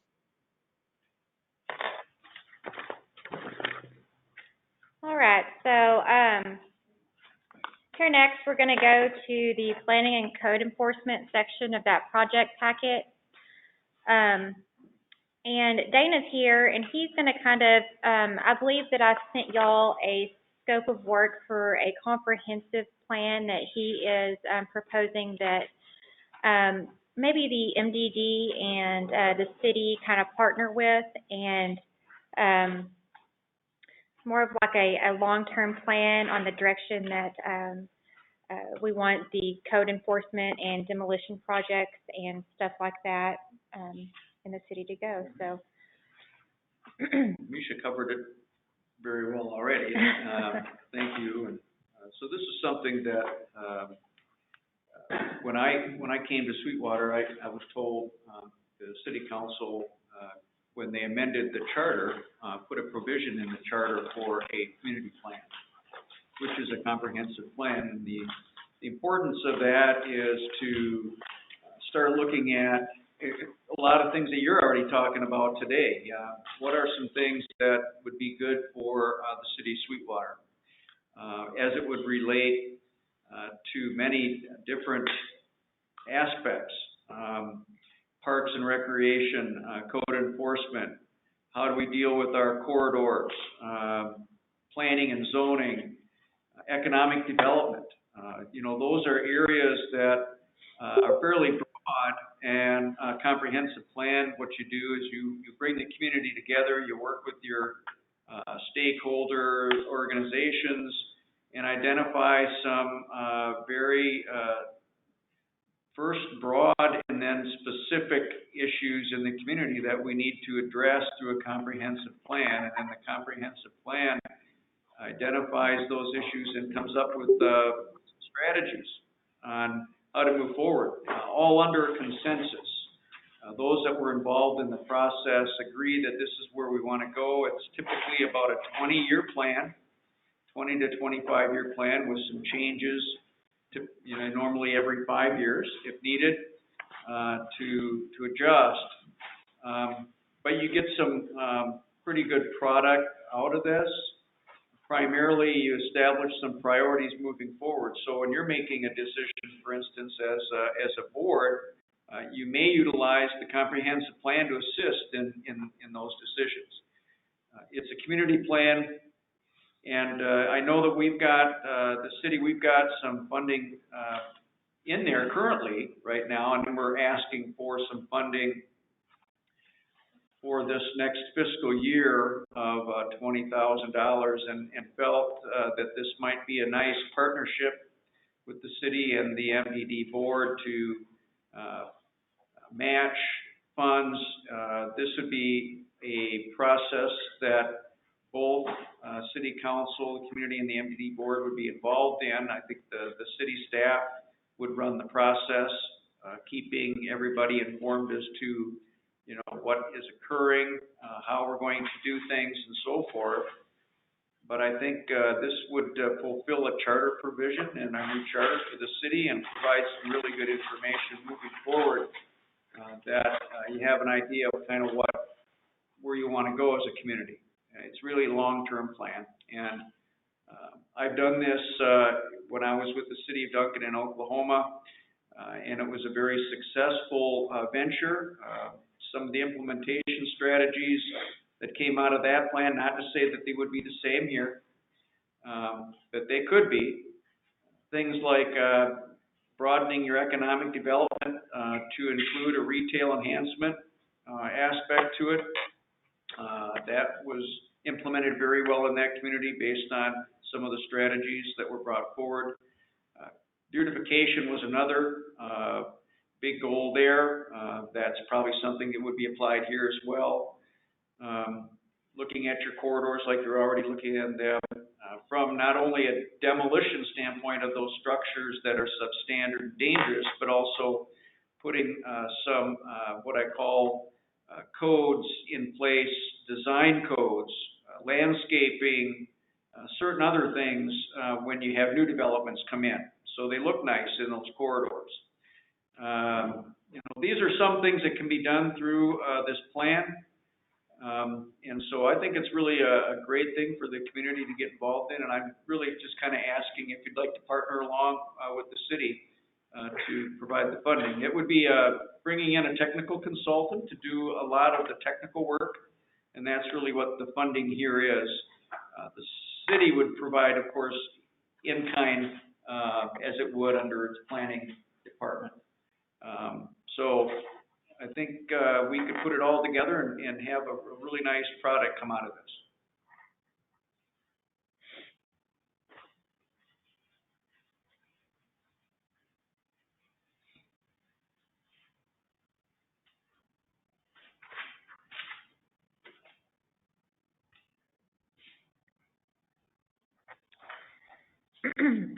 Anybody have any? So you've worked with these experts before, as far as what's their title again? You mean for the comprehensive plan, or for a consultant to come in? Yeah, consultant. Yeah, there's good firms out there that work hand in hand with the staff, and what they do is they provide maps, and they'll actually assist with facilitating what we call workshops to identify what those issues are. They then put together the recommendations, keeping in good working relationship with the staff, and then we bring those out to your board, the city council, and review that continuously to make sure we have something that is, in this case, City of Sweetwater specific. It's not a boilerplate by any means. It's an actual, this is what the City of Sweetwater believes is important, and that's what the plan is. It's not taking from any other community. You know, something I might add to that, several years ago when I was working on the Klein Shell, and that was going to be the big thing around here, a small group of us went to North Dakota and did the four-city tour because they were already experiencing the oil and gas expansion that we expected to see here, which we didn't get quite the volume, but we still got a piece of it. One of the interesting things was that two of the cities that were up there, one of them did a plan similar to what Dana's talking about, and another allowed things to happen. And what happened was, quite amazingly, a mess. The company, or the city that actually allowed things to happen, a good example on economic development was, they had a company come in and said, we want to locate the northeast side of town. They said, okay, so we ran all the infrastructure out to them. The next company said they want to locate on the southwest side of town. So now all of a sudden you're moving infrastructure back to them, and then you're also creating, and this was stuff I learned and Dana knows a lot about, you're creating a traffic pattern that goes all over the place with commercial vehicles. The other town actually had a model put together that said, you know, you can buy land and locate where you want to, but where we want you to locate in the industrial side is on the northeast side of town, whichever it was, and that's where we're putting our infrastructure. If you want to come in there, we'll be glad to help you. If you want to go someplace else, good luck. And you're happy to do that, but we're not going to help you do that, because then they would say, here's where we think the residential development should go. And part of their point was, we don't want semis driving through residential areas to get to the next place because we failed the plan. And it just really set in my mindset of how important that planning is. I mean, if you never plan on growing, then you're probably okay where you are. Except, as we know, if you don't grow, you start recessing instead of growing. But if you're going to grow, you better have a plan, because if you don't, the plan will create it for itself, and it won't be what you want. And then it's kind of like we talked about with, do we do things just 1 year at a time, or do we do things 3 to 5 years in advance? Well, same thing with this. If you don't plan, next thing you know, you got pockets all over the place that you're trying to organize, and it's just not working. So it just impressed on me the importance of these type of things of you know, and does it vary? It sure does. I mean, a company can then say, well, here's where we got, well, you have to go over here. The reality is, it just helped the layout of that deal, and the staff were much happier because of the organization that they already put together. And honestly, most of those companies coming in was fine with it. Yeah, and I think to take what Ken is saying, he's right on target. It's really targeting your growth areas to become more efficient in your use of infrastructure and that type of thing. So it's not haphazard or random growth. It's actually got some planning to it that will reduce costs in the long term. Also for cities that are looking at putting in sewer and water lines and that type of thing, and locations for industrial development. Yeah, you don't want to intermix those with residential. That's the kind of thing that we get out of this plan. Pretty much appreciate Ken's comments. That's right on.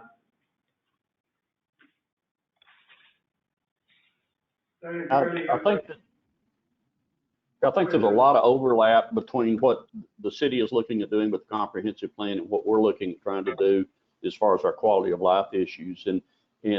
But we're trying to do it from our limited perspective, and I think it would be really valuable for us to have the insight that would come out of the plan with citizen input, so that we're trying to go in the direction that folks want us to go.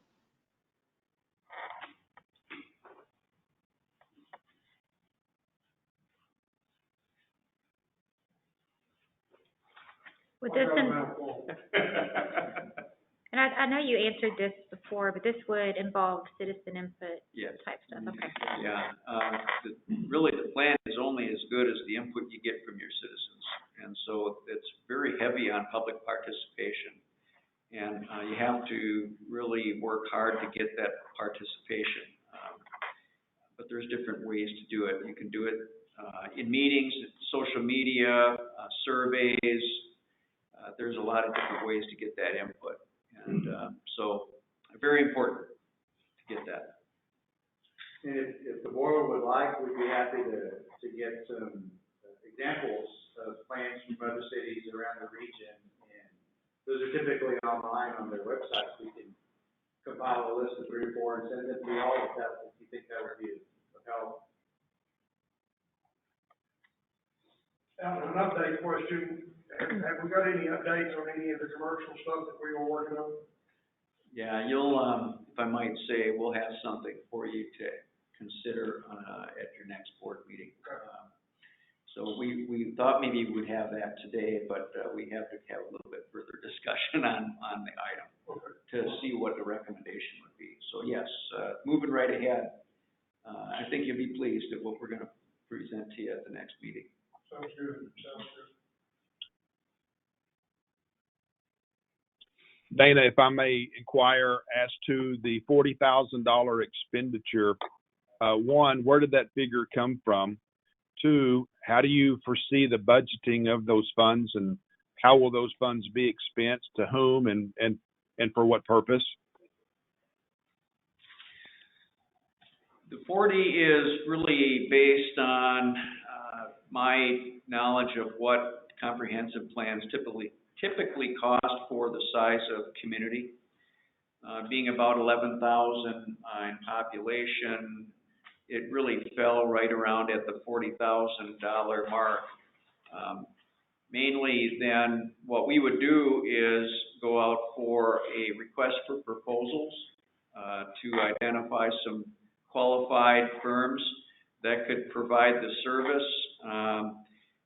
We would keep it within that 40,000. I'm pretty confident that that would work very well. So what we would do is set up a contract, what we would like to have for the products coming out of that from the consultant, and typically then there would be payments made on a periodic basis as products become available to the city, and making sure that we're on schedule and we're getting what we need. But Joel, the number was based on really a population. That's kind of where that's come from. I think it's pretty close to what we would be looking at here. And also, you know, the city putting in 20, I think the thought was that we would have done a phase 1 this year with 20,000, and then a phase 2 the next fiscal year. In this way, we can do it all in one. And that was the idea behind the additional 20 coming. But forgive me, from a layperson's perspective, I'm just trying to get what product are you looking for? What service are you purchasing? Is my question. So we'll get a document. The document will identify, first off, through public input and participation, some of the issues in the city of Sweetwater that we need to address through implementation strategies in the plan. And it'll be based by category. You'll have a land use section, meaning where would we like to have residential development, industrial development, what makes the best sense. We'd have a parks and recreation component, meaning that what are we really looking for parks and recreation as a quality of life asset in this community. We'd have an economic development category also, and what that means is what are we looking at for economic development? Are we looking to, strictly jobs growth? Or are we looking at broadening out economic development beyond industrial, possibly retail and other areas, which I know that that's something that's been discussed. We're going to look at our corridor areas and how to, through strategies, how to beautify those corridors, how to deal with old development, vacant buildings, and how do we deal with new development coming in, and what sort of design guidelines that new development should have. We look at things like, should we include a landscape ordinance for new development, for instance? Those kinds of things would come out of this plan. So the document would be identifying the issues and then having a discussion about those issues. The consultant with city staff would be looking at what works, what has worked in communities like the city of Sweetwater that are dealing with the same kinds of issues. That's where some of the strategies would come from.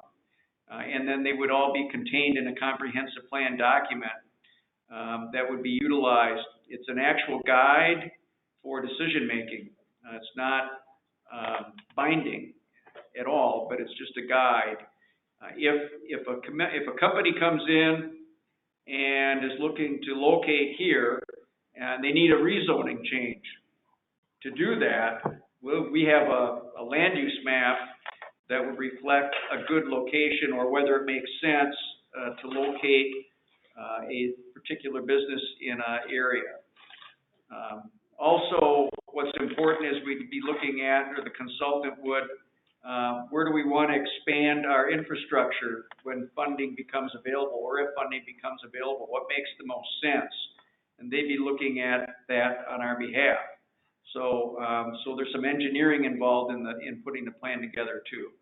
So again, it's just a document, all based on the issues that are identified, and then some strategies, recommendations moving forward. That if the council has to make decisions, for instance, they can always consult this comprehensive plan in order to make the decision that's at that time, the best interest of the community based on this process.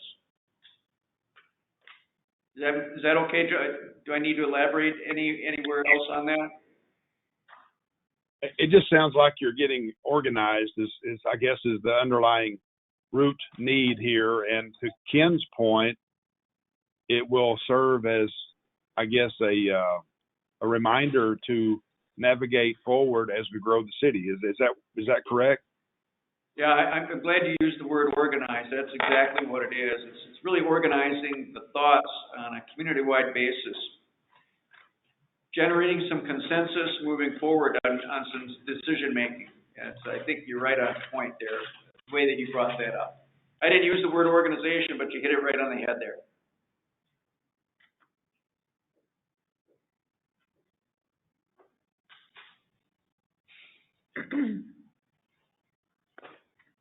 Any other questions for Dana?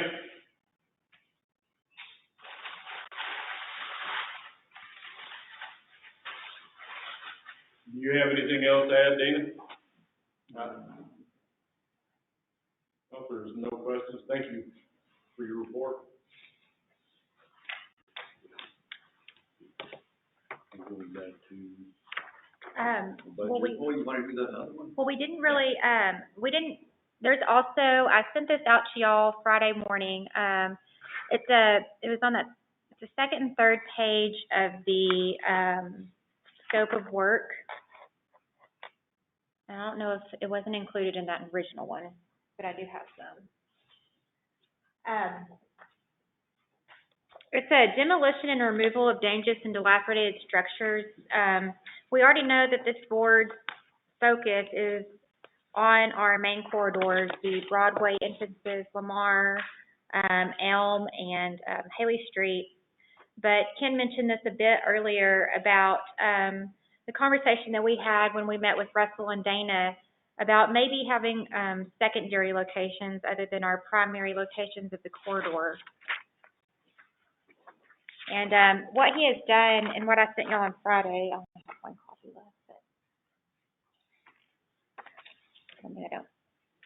what I sent y'all on Friday is just kind of a breakdown and a justification from Dana about why we would spread outside of these corridor areas into, say, our parks areas and our high school, middle school, places where people come and visit for football games and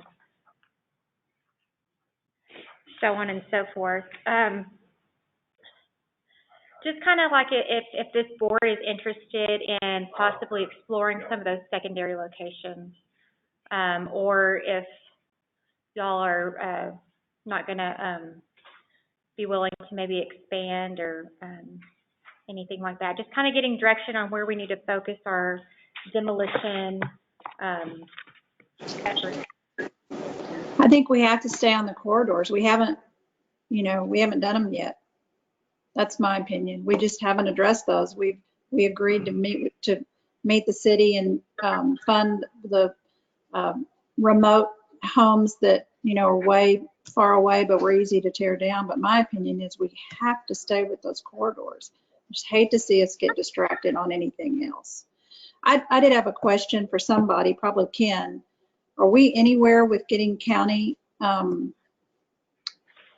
coordination on any of this?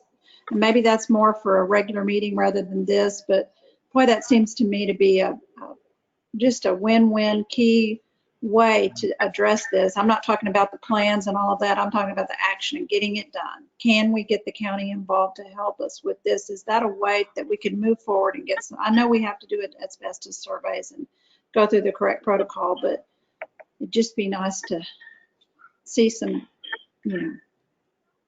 Yeah, I mean, the intent was to actually have that at the community sounding board meeting, but they've been canceled now because of COVID.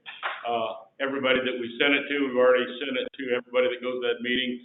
Several of the parties think that that's at least an idea to take. And what we've kind of talked about is broadening beyond just the city and seed MDD of trying to tackle these projects. We have other entities out there.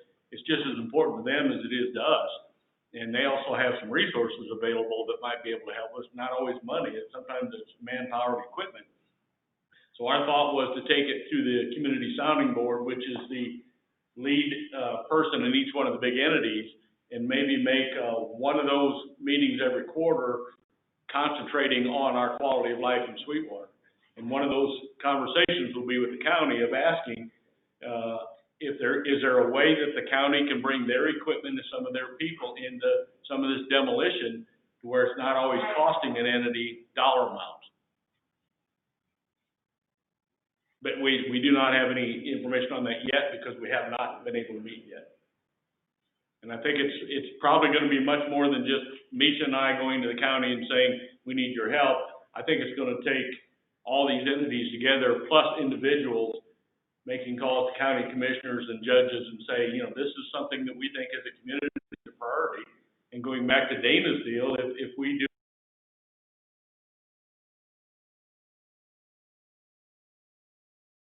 do a pretty good plan, that will probably show that that's a part of our community, and we'll have to move that forward. And we're willing to fight, but we will help. Does that answer, Carolyn?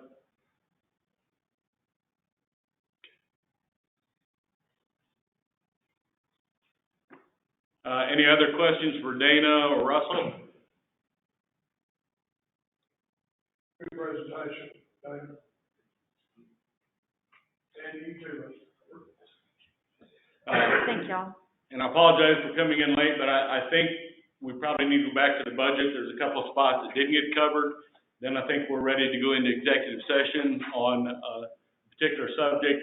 We would come out of that. We do have a possible proposal on that, and then we go right into our planning retreat. So I'm going to pull the budget up, and from what I understand, there is, I think it's pages Page three and page 4.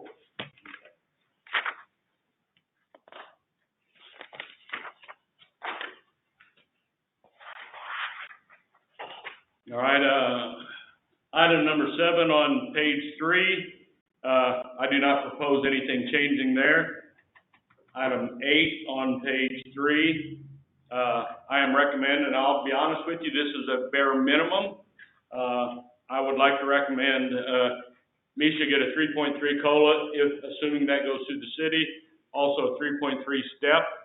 If you remember last year, we chose not to give raises to staff, and I think that Misha, not myself, Misha deserved an opportunity then, and I think that this takes her from the assistant marketing and the admin director, and that step increase would make her marketing and admin director, so the assistant part would be taken off of that.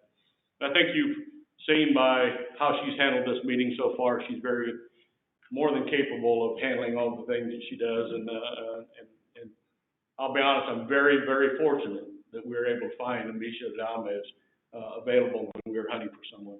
It's a pretty tough market out there.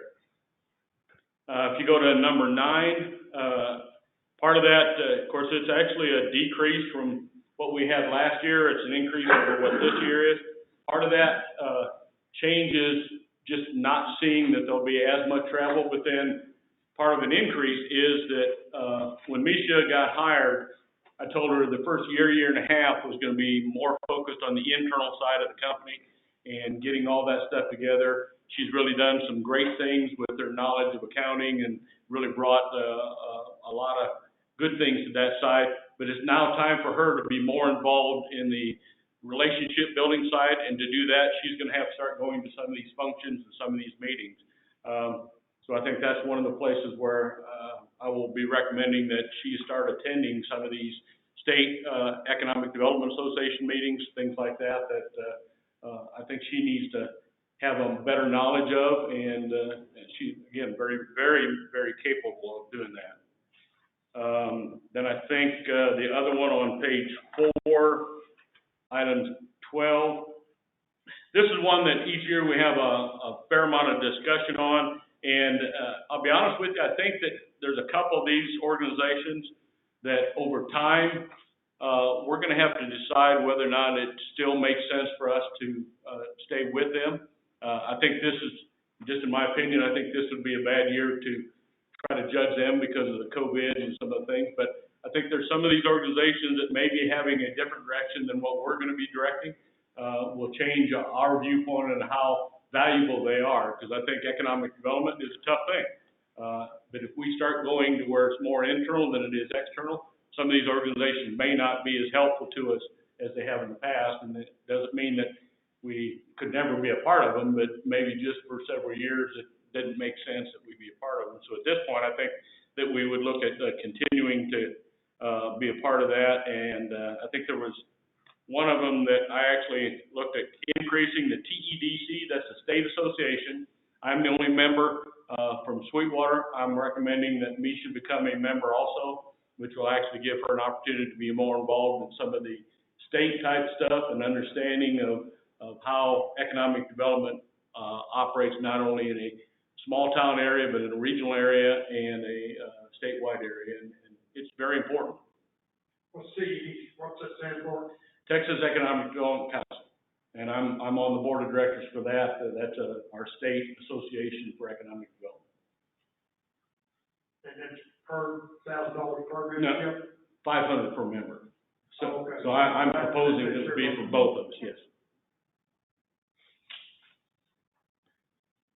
So I think those, Misha, that's the Yes, that's ones good. that I needed to cover.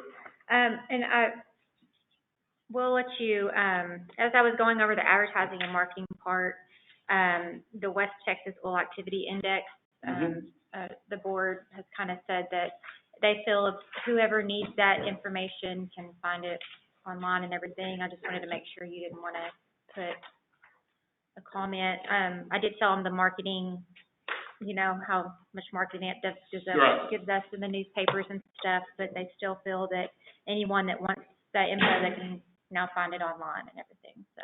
Okay. Okay. You know, I just think that was one of the things that for $50 a week, you saw Sweetwater Economic Development in the newspaper, and whether it's tied to an oil and gas deal or anything else, I think seeing that name is worth $540 a year. But if the board chooses to not do that, then I understand that. And that was it on our. Nisha, what section was your workforce IQ expenditure listed? I wanted to talk about that a little more with Ken, if I could. Sure, absolutely. That is going to be in the contracted services section. It's a yearly fee for that service. What page? I'm sorry, page 5. The last page page. 5. Yes, sir. Okay, on that particular item, the $2,700 expenditure, not necessarily the question over the money, but a question over what you'll find. Your statement earlier, Ken, which I agree with, indicated, you know, it's difficult to hire quality professional staff members in this market. That's kind of a common knowledge aspect of the region. Is is that something we want to confirm and then utilize to market ourselves when we discuss our region with potential new employers? So, I think that's one of the pieces. I think another piece is our involvement with our school districts and being able to get, building that talent pipeline that comes out of there and be able to use that data to be able to help the counselors and the different teachers show the type of markets that are out there, what kind of job market's growing, what kind of education is needed to get into that job market. And I think that's where some of that benefit will come.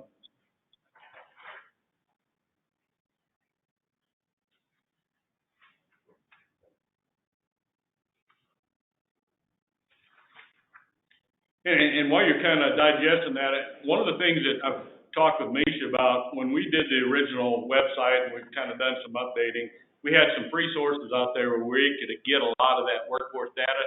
Those sources are no longer available to us. Almost every organization that we're either a part of, like the West Central Texas Workforce Board, it's harder and harder for them to get that information to us because of the jobs that they do. We also use some other sources that, because of staffing cutbacks, they no longer can do that. So the sources we used to have where we could get some of that pretty good information is just not available. And everybody tells us that if you don't have good information on your website, and if it's not accurate, you're going to be in trouble when consultants start looking at that stuff. When they can find information and look at yours and say, well, yours is outdated, 18 months, 24 months. You don't want that kind of information on workforce to be that old. But I also think it's going to be very helpful for us to help push this towards our school districts and help them through the CTE program teach and help students and hopefully parents understand the job markets that we have. I think if you look at workforce over the last 20, 30 years, I mean, a lot of the jobs that we've been promoting are not in Sweetwater, Texas. And I think somehow we've had to build that pipeline, and as part of that workforce group that Thomas and Jeff and them are on, that I'm also on, is that we have companies that tell us that if we can't hire people, it's hard for them to go back to their ownership and say, we need more money to invest in this place if we can't hire the people to take care of it. So we're concerned about the long-term effect of lack of investment, which affects the city and taxes, affects school district and taxes, affects all this stuff. And we think that workforce side is one of the places that we can probably do a better job at.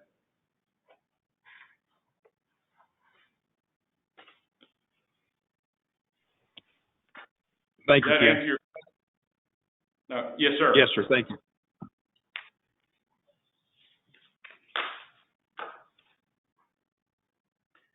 Is there any other questions for me on the budget items that we quickly went through? Well, you and I talked about it, but the land on West Broadway, getting that liquidated. Okay. And I think Joseph suggested that we go ahead and get an appraisal maybe done on that. Okay. Kind of start the process. No, I think that's a good move. I mean, it's either we do something with it or we let someone else do something with it. There's no reason for us to continue to hold on to a piece of land that we're not going to have any plans for. If there's no other questions on that, I would recommend, Madam Chairman, that we go into executive session. hey, Carolyn, after you go into executive session, no one start talking until I start our recording, because I'm going to turn off the one we have right here and do a separate one. So we need a motion to go out, correct? To go out of regular and into executive first, okay?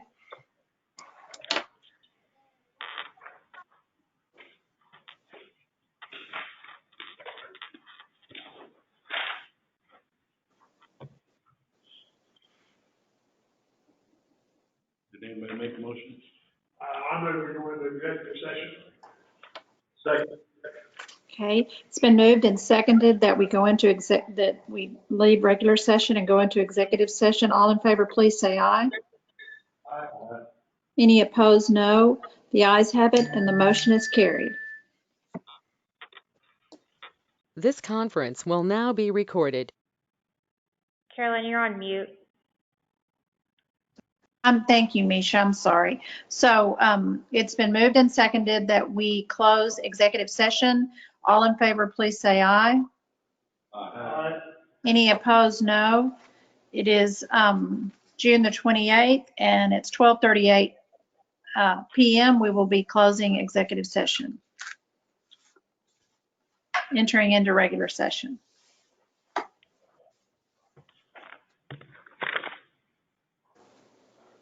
So we're on, Letter F for the action item. all right, I guess we're ready for item F, Madam Chair. Okay. So we'll entertain a motion. I will recommend that on Jose Villafranco, that we use the formula of $6 a square foot to do a minimum of 3 homes, and we'll work out the details of clawbacks and all this stuff to get that put together. Okay. So moved with the attachment that we're very specific with, Mr. Gulf. Second. Okay. So it is moved and seconded to award the housing development incentive as specifically worded by Ken. Do I need to be more specific than that? Is that okay? Can y'all, I believe we'll probably write up an incentive deal and bring it to y'all for final approval, correct? Yeah, our intent will actually have an incentive agreement that will come to the next meeting. My intent with this passed, if this passed, would be to go back to Jose and said, here's kind of what our board's willing to do. Are you still interested? If you are, okay. then we'll send an agreement. Okay, so we're approving the proposed incentive agreement, and it's been moved and seconded. All in favor, please say aye. Aye. Any opposed? The ayes have it, and the motion is carried. Thank you very much. Okay. Thank you, Ken. I think we're at a point where we're going to start our retreat. Misha may have mentioned this, but I don't know. Did you mention it? No, I have not. Okay. Misha and I met with a group from out of town back in November, December of last year. It was actually nosing around looking at possible locations to build a car wash. Well, believe it or not, they've actually bought a location to build a car wash. The Crothers property right behind Kassenberger's. And that was actually in the Linda Aples information she sends out monthly of updates. And the company is called Mighty Wash HQ. They actually build a wash that's got tracks in it, got people working, 25, 30 kids that do all this stuff. So it was quite an interesting process to go through. We were trying to figure out why they picked Sweetwater, and hadn't heard anything from them for quite a while. They called a couple of weeks ago. Misha talked to them, and then we just saw it in this report 2 days ago. So it looks like they're coming to Sweetwater to build a new car wash. That's in that area with Whataburger. Yeah, it's that vacant property right behind Hess. Oh, And border and nice. yes, and I don't know how much of that they've actually bought, but it's a pretty good sized piece of it. That's pretty expensive property. Yes, it is pretty expensive property. And they did call to get, it was pricing for square, if we had any idea on pricing for square footage of what went for that area. So. And we just talked to David. He gave us some approximate numbers and stuff. So, we did a lot of legwork for him to kind of get them to this point. But just all of a sudden, out of the blue, they came up and bought it. Another quick update on Global Fiberglass Solutions. We've been in contact with them quite a bit. I emailed the owner late last week. Just asked, said, I hope everything's well.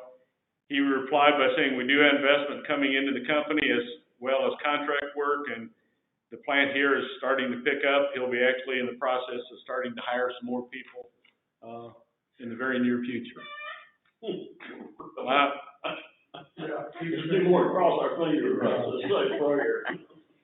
Just drive by that stack out there on 70. All right. Now Just some quick updates. Okay, so before we get into this, I'm gonna pull up and screen share with y'all, it's our budget presentation, but I added what each and every one of y'all, Your comments. that were suggested that you sent in to Ken and I, so just a second to share.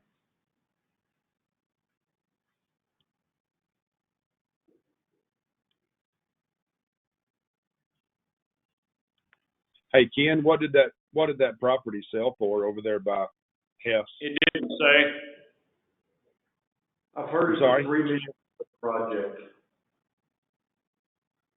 3? I don't know if you heard that. Russ said he's heard it's about a $3 million project. Car wash? Mm-hmm. Hey, Yeah, I can believe, you look at those and they're always. Mhm. Okay, so if y'all want to take a look, this is just kind of what we decided to do on our opening comments, and maybe it'll help guide us as we go through some of these slides on the ideas that y'all have as far as an organization of where you'd like to see us put our efforts as far as going forward with our focuses as an MDD. So if y'all want to take a minute to look over those.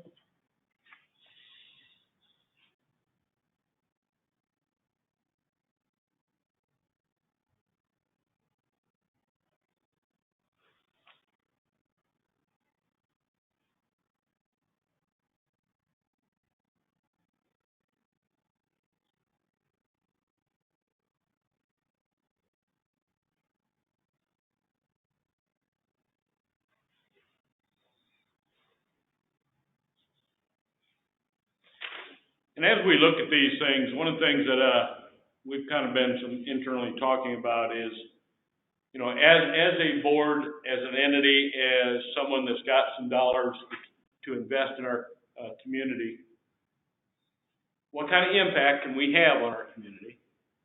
How do we help influence what's going to happen?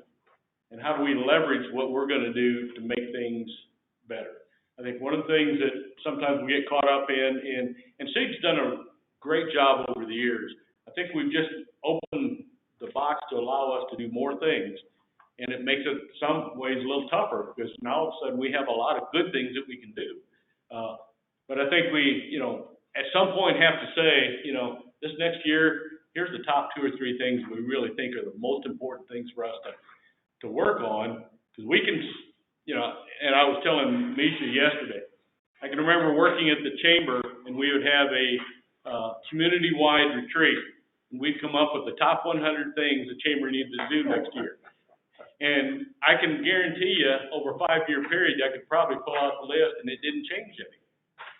Partly because some of the stuff on the list the chamber couldn't do. Some of it was a great idea, but it was, you know, improve TxDOT. Well, how can we improve TxDOT? And I think you also overwhelm a staff of, oh my gosh, how can I do, I mean, we're already got, you know, 75% of our time is tied up doing just this normal stuff. How can we, as staff, know what you guys want if you say, here's the top 100 things you want us to do? And not that we've done that, but I think we're at a point where we can make some big differences. But I think we're going to have to start focusing a little bit and picking on some things that really make a big difference. And what do we want to make a difference in? I mean, do we want jobs? Or is jobs a secondary piece to trying to do the livability, the quality of life, those type of things? Do we think that maybe we're not getting enough jobs because we don't have the other side of that piece? We don't have the livability. We don't, and we're already starting. I mean, we've got a dog park. We've got a splash pad. We've got housing projects going. We've got more things coming together. So what is it kind of is maybe your top 2, 3, 4 things that you think that ought to be the center of our focus? Because I think everything we talk about beyond this will be more important, because some of the things that we might have on here, if it's not one of your priorities, then we don't spend much time on it. Because it's not that it's not important. And I gave Misha a great example, and this is a fault I've always had. When Kirsten Smith worked for me in the first 7 or 8 years I was here, I put a list of things on the board, and she said, well, you need to prioritize that for me. I said, okay, that's number one, that's number 1A, no, that's also number one, oh, that one's number 1AB, by the time I got done, there was no twos on the list. It was all important. And it just reminds me that all the stuff we do is important. But if you guys help us center in on some of those things where we need to spend more of our time, and a good example, I can't talk much about the project that I had a phone call for this morning, but I can tell you that Misha will probably be running seed for the next couple of weeks because I'm going to be tied to an economic development project that we hope we can bring together in the next several months. And I'm going to have to stay on that just to be able to make sure nothing falls through the crack. Well, that right now is a priority. We need to know from you guys, what is your priorities, so we can start putting those pieces together. That's it right there. Yeah, you're exactly right. But we are influencers. I think we just talked about it. We started some stuff on housing, and there's other people now. We knew that there was a need for it, but we couldn't find anybody that would agree with it. He said, well, you have companies that say, well, I built a couple and I'm not going to build anymore. Well, we proved that it can work. Maybe it was only because of the incentive, but it still starts with something. Being brave enough to take that first step. That's right. Retail, that's an opportunity where we can really gain some stuff. But how do we do that in the market we're in? Especially with COVID, I mean, that actually sets us back in some way, but it may give us some opportunities that we don't know about yet. Because maybe there's some markets out there where people aren't going to travel as much, and we're willing to get into some of those smaller markets instead of having just a big mega store in a place. So there's a lot of those things that, Misha and I are going to have to do some training and research on if that becomes one of the priorities that we need to be working on.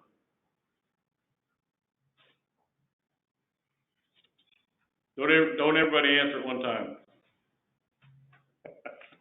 Tough question, isn't it?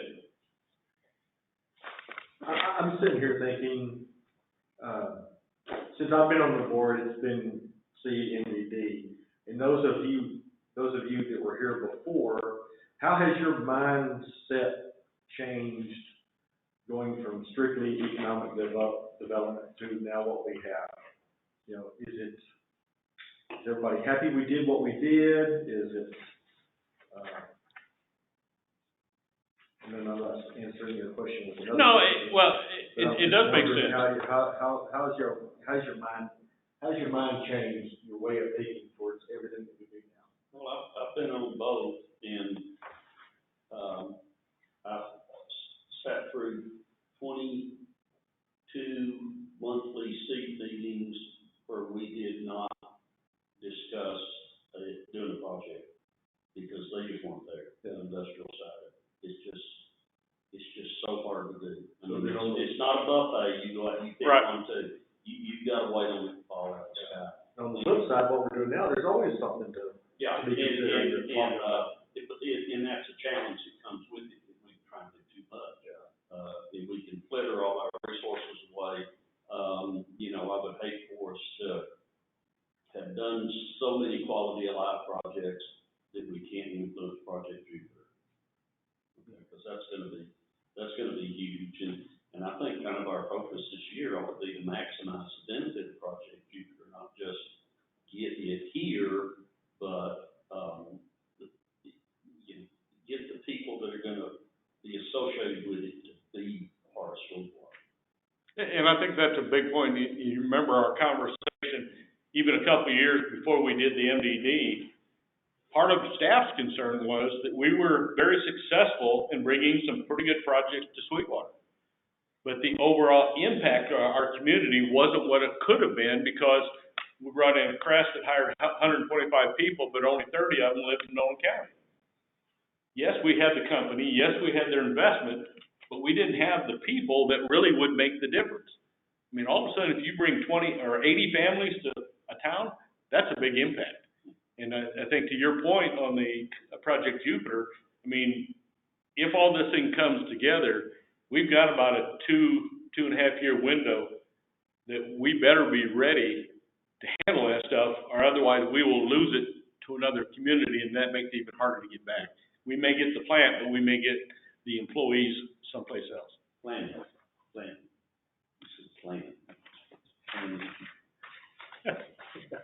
But I think our housing and our apartments are already a big step in that direction.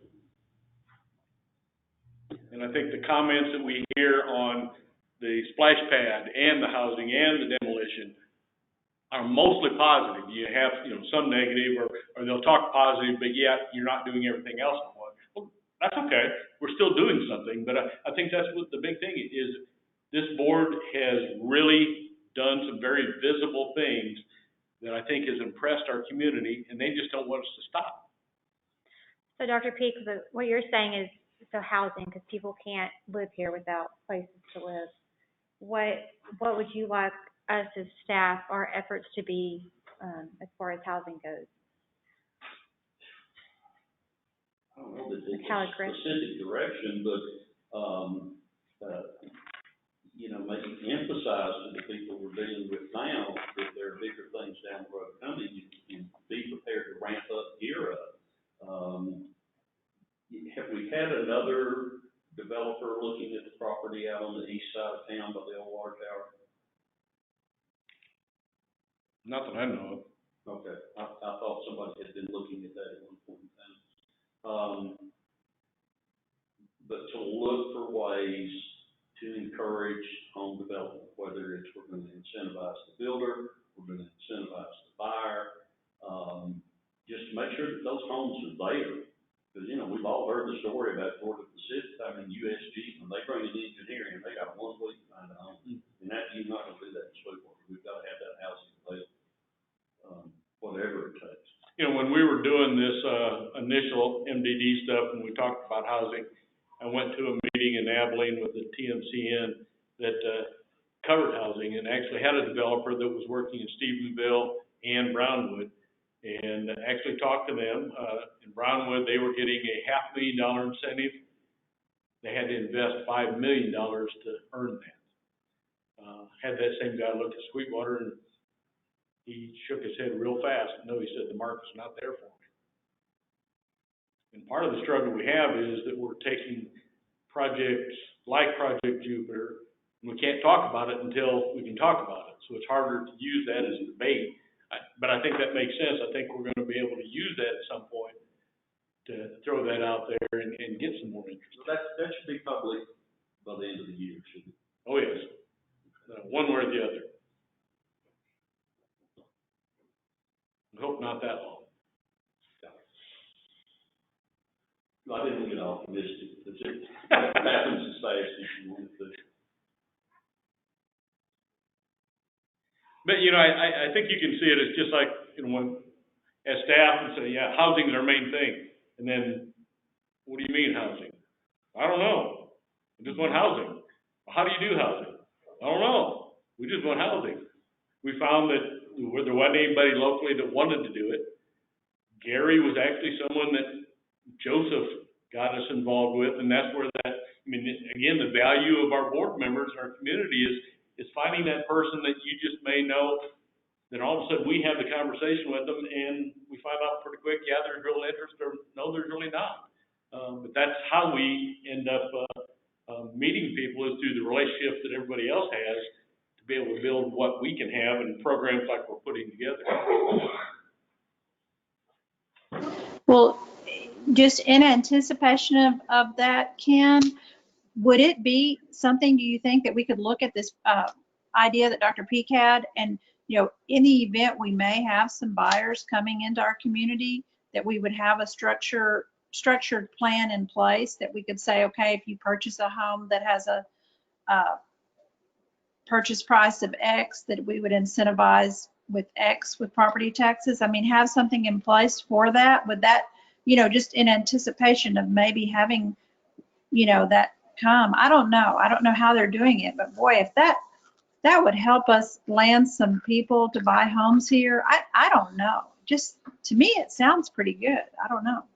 And my question would be, if you don't have any homes built, they're just building a custom home, and if they're coming in, they probably don't know who to build. I'm just trying to think of both sides of that. No, I mean for just to buy, maybe we go at it just to buy a home, not a new home.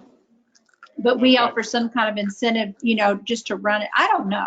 Just my idea is if we think we might have an opportunity for some families to move in here in a bulk way, then offer an incentive program for anybody that's buying a home, during this period of time, and designate a certain amount of money to it to relieve property taxes on maybe by the value of the size home they buy.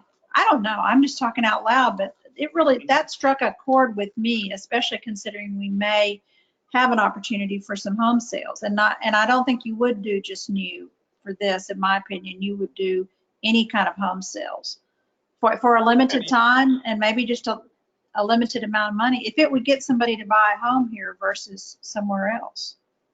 I don't know.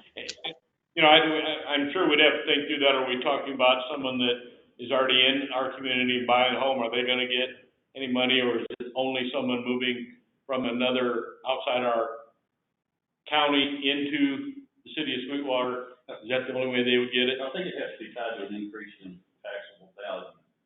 Like Carolyn did mention, buying a home, or you had discussed the program we talked about in the past, where you upgrade a home and you get the increase in your property taxes offset, or you buy a brand new home. You could structure it to include both. And, we could write a plan up and have it sitting on the shelf ready to go. Yeah. Oh, yeah. That's a great idea. That'll give us some stuff to start looking at and seeing what we can find. And if anybody hears of any other programs, like Dr. Peak, the place you're talking about, if you can get us what you can on that, and relief, you said it's Greenville? Yeah, Yeah. Greenville. Okay, I know the economic development director there, so I can. Well, this is a project done through the city. Through the city? Yeah. Okay. All right, good idea. But on a $240,000 home, that's right at $1,300 a year. And I think they were doing it for 5 years. So it's not a big investment. It's less than what we're spending with doing the 3 houses we're looking at doing. And so which comes first, chicken or the egg? The only thing I'd add to that, Ken and Carolyn, I think, and Dr. Peak, that's a great concept. But again, from a new kid on the block perspective, if it's not here to sell, you've got to have quality modern housing available to sell. So I guess, coming back to prioritization of this particular topic, I'd like to see us continue going down the path of incentivizing builders, because you've got to have something to sell.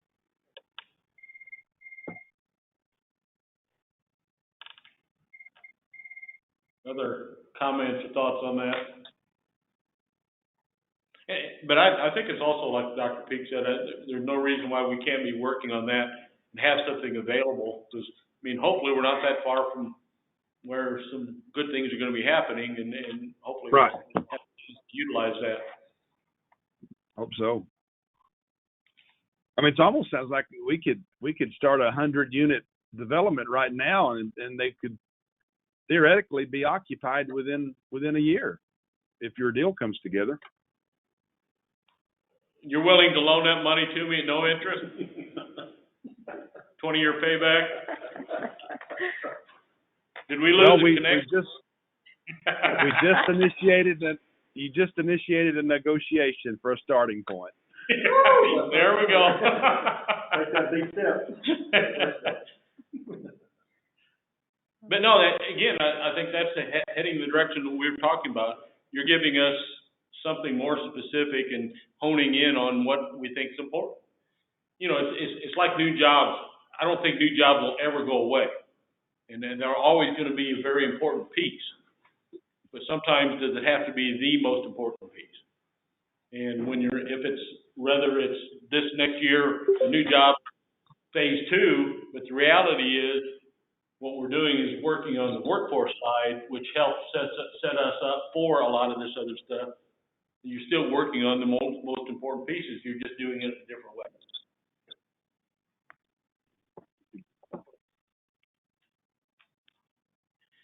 I think one of the things that kind of came to me when we were looking at the different, things that each one of you guys were talking about, and I think Gil brought up a really good point in his, recommendation. You know, this COVID stuff has really, really hurt a lot of people. We also have two very high-profile entities in our community that have been financially hurt. Our Coliseum, our chamber, and not knowing what kind of recovery they're gonna have, how important they are to our community. And part of that's that quality of life stuff. But also part of it is that the Coliseum by itself is almost an industry sector by itself with the hospitality and the hotel, motel rooms, and restaurants. I mean, we would not have 800 motel rooms if we didn't have the Coliseum. We would not have 30-some restaurants if we didn't have the Coliseum. Because you would not be able to create enough local traffic to make those things happen. What kind of concerns as a community do we have of them moving forward and being able to do what they need to do? And does that matter to us? Well, I brought the concern up because of the unknown of what the hotel tax will do if it takes a dip, as I anticipate it will eventually. Your chamber, on the one hand, is probably gonna be in a pinch to keep your personnel. Depending on how many months we're talking about, whether it's 1 month, 2 months, or a quarter, they could be in a serious financial shape where we have the funds to help them get through that, is my suggestion. The Coliseum is a different shoe, it's a different flag, because they're a county entity and that our ability to help them is limited with what we can do legally. But yet, hopefully between the city and the county, we can spare them any shortages, any loss of employees, positions.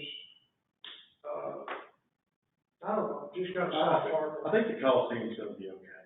I do too. They've already got events coming in. Those people are dying to get out back, seeing their friends, and they're coming there, and, you know, they've asked the chamber for incentives for different things, and we told them, you know, sorry, we can't do it right now, but they're still coming to Sweetwater, they're still doing their events.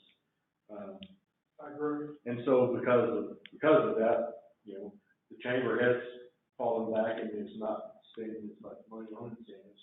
So unfortunately, that's one way of saving some money. But yeah, it's, and I think there's some optimism with the next payroll protection or paycheck. Did they qualify for that? I know Karen has talked to Congressman Arrington, and they're both pretty optimistic they'll be included in that.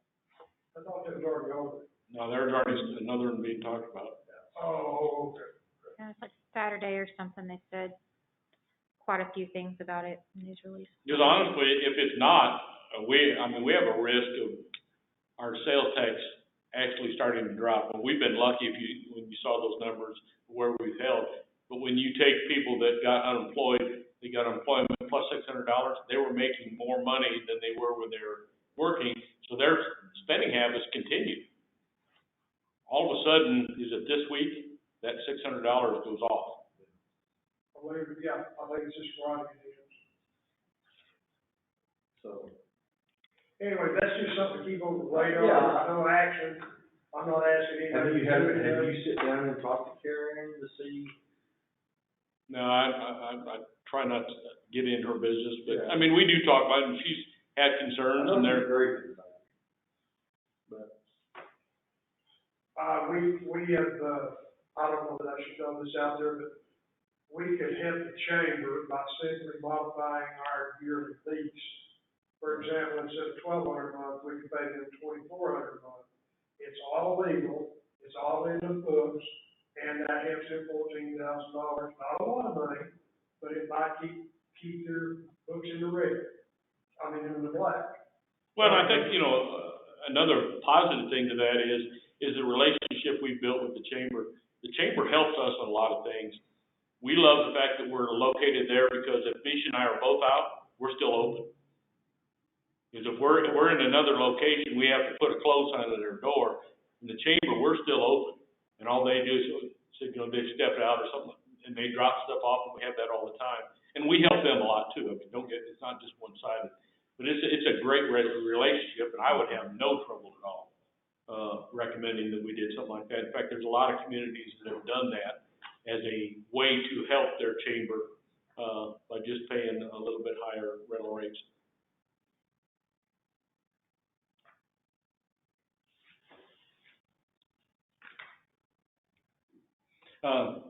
You want to bring up the rest of this and just start going over them one slide at a time?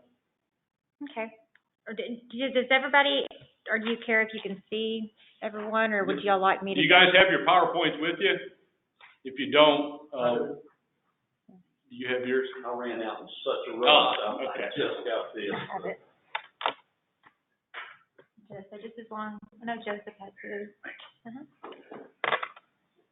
Well, if you guys have yours in front of you, we'll just keep our screen the way it is, but I think we're on is it the third page where we go into economic development?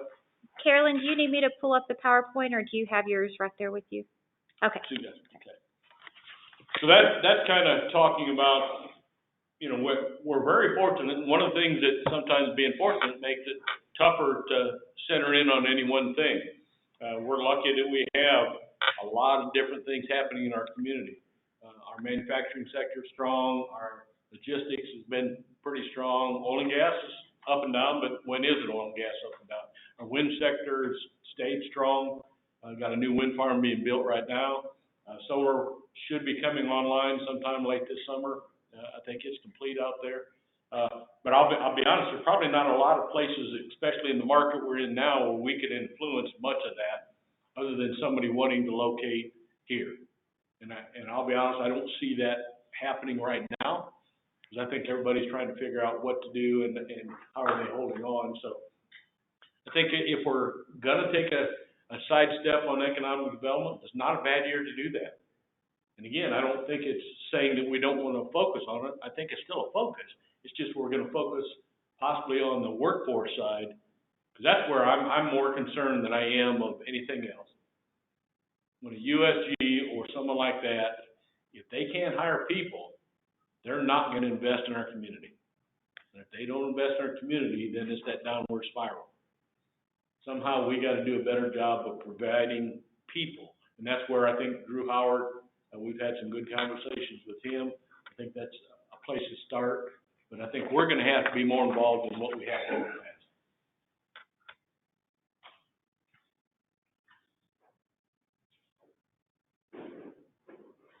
Hospitality is one of our segments. And hospitality, when you think about it, is hotel, motel. It is retail. It is your gas stations. It is restaurants.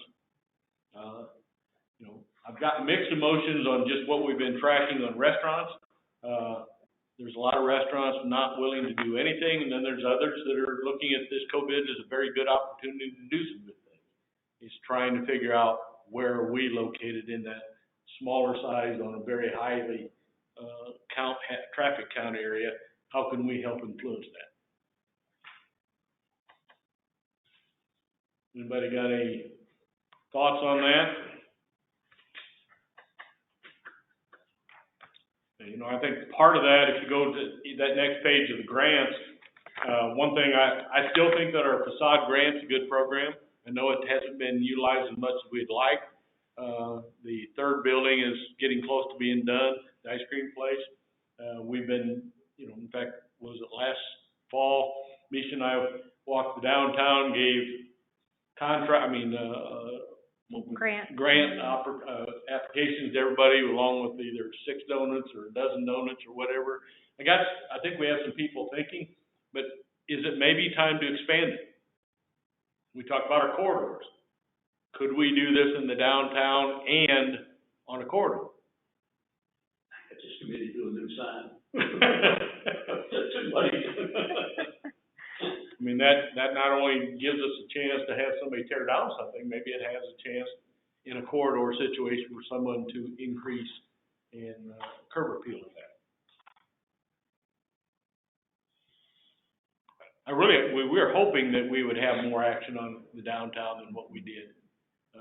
Not that it was bad, because everyone that did it, it actually improved, and we've had people talking about it. But maybe it is time to either expand it, or maybe it's time you just said, you know, we're just not, in the next year or two, we're just not going to do these anymore. Ken, do you have a feel of why it wasn't more utilized? Was it the dollar amount being too low? Or? No, it seemed like everybody we talked about the dollars were shocked that we were able to do that much. Mm-hmm. I think, you know, some of them are just, you know, and I'm sure, Joseph, you deal with a lot of these. When you get into small retail, they're so busy in their daily life that sometimes those type of things just get put on a back burner. There's two or three businesses downtown that has actually had some interest. Flower Box has had some interest. That salon, and then Sway. Sway.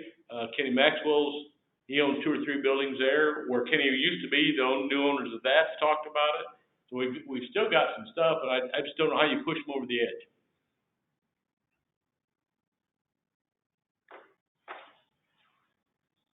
But I would be for, if nothing else, of keeping the program going and possibly expanding the boundaries.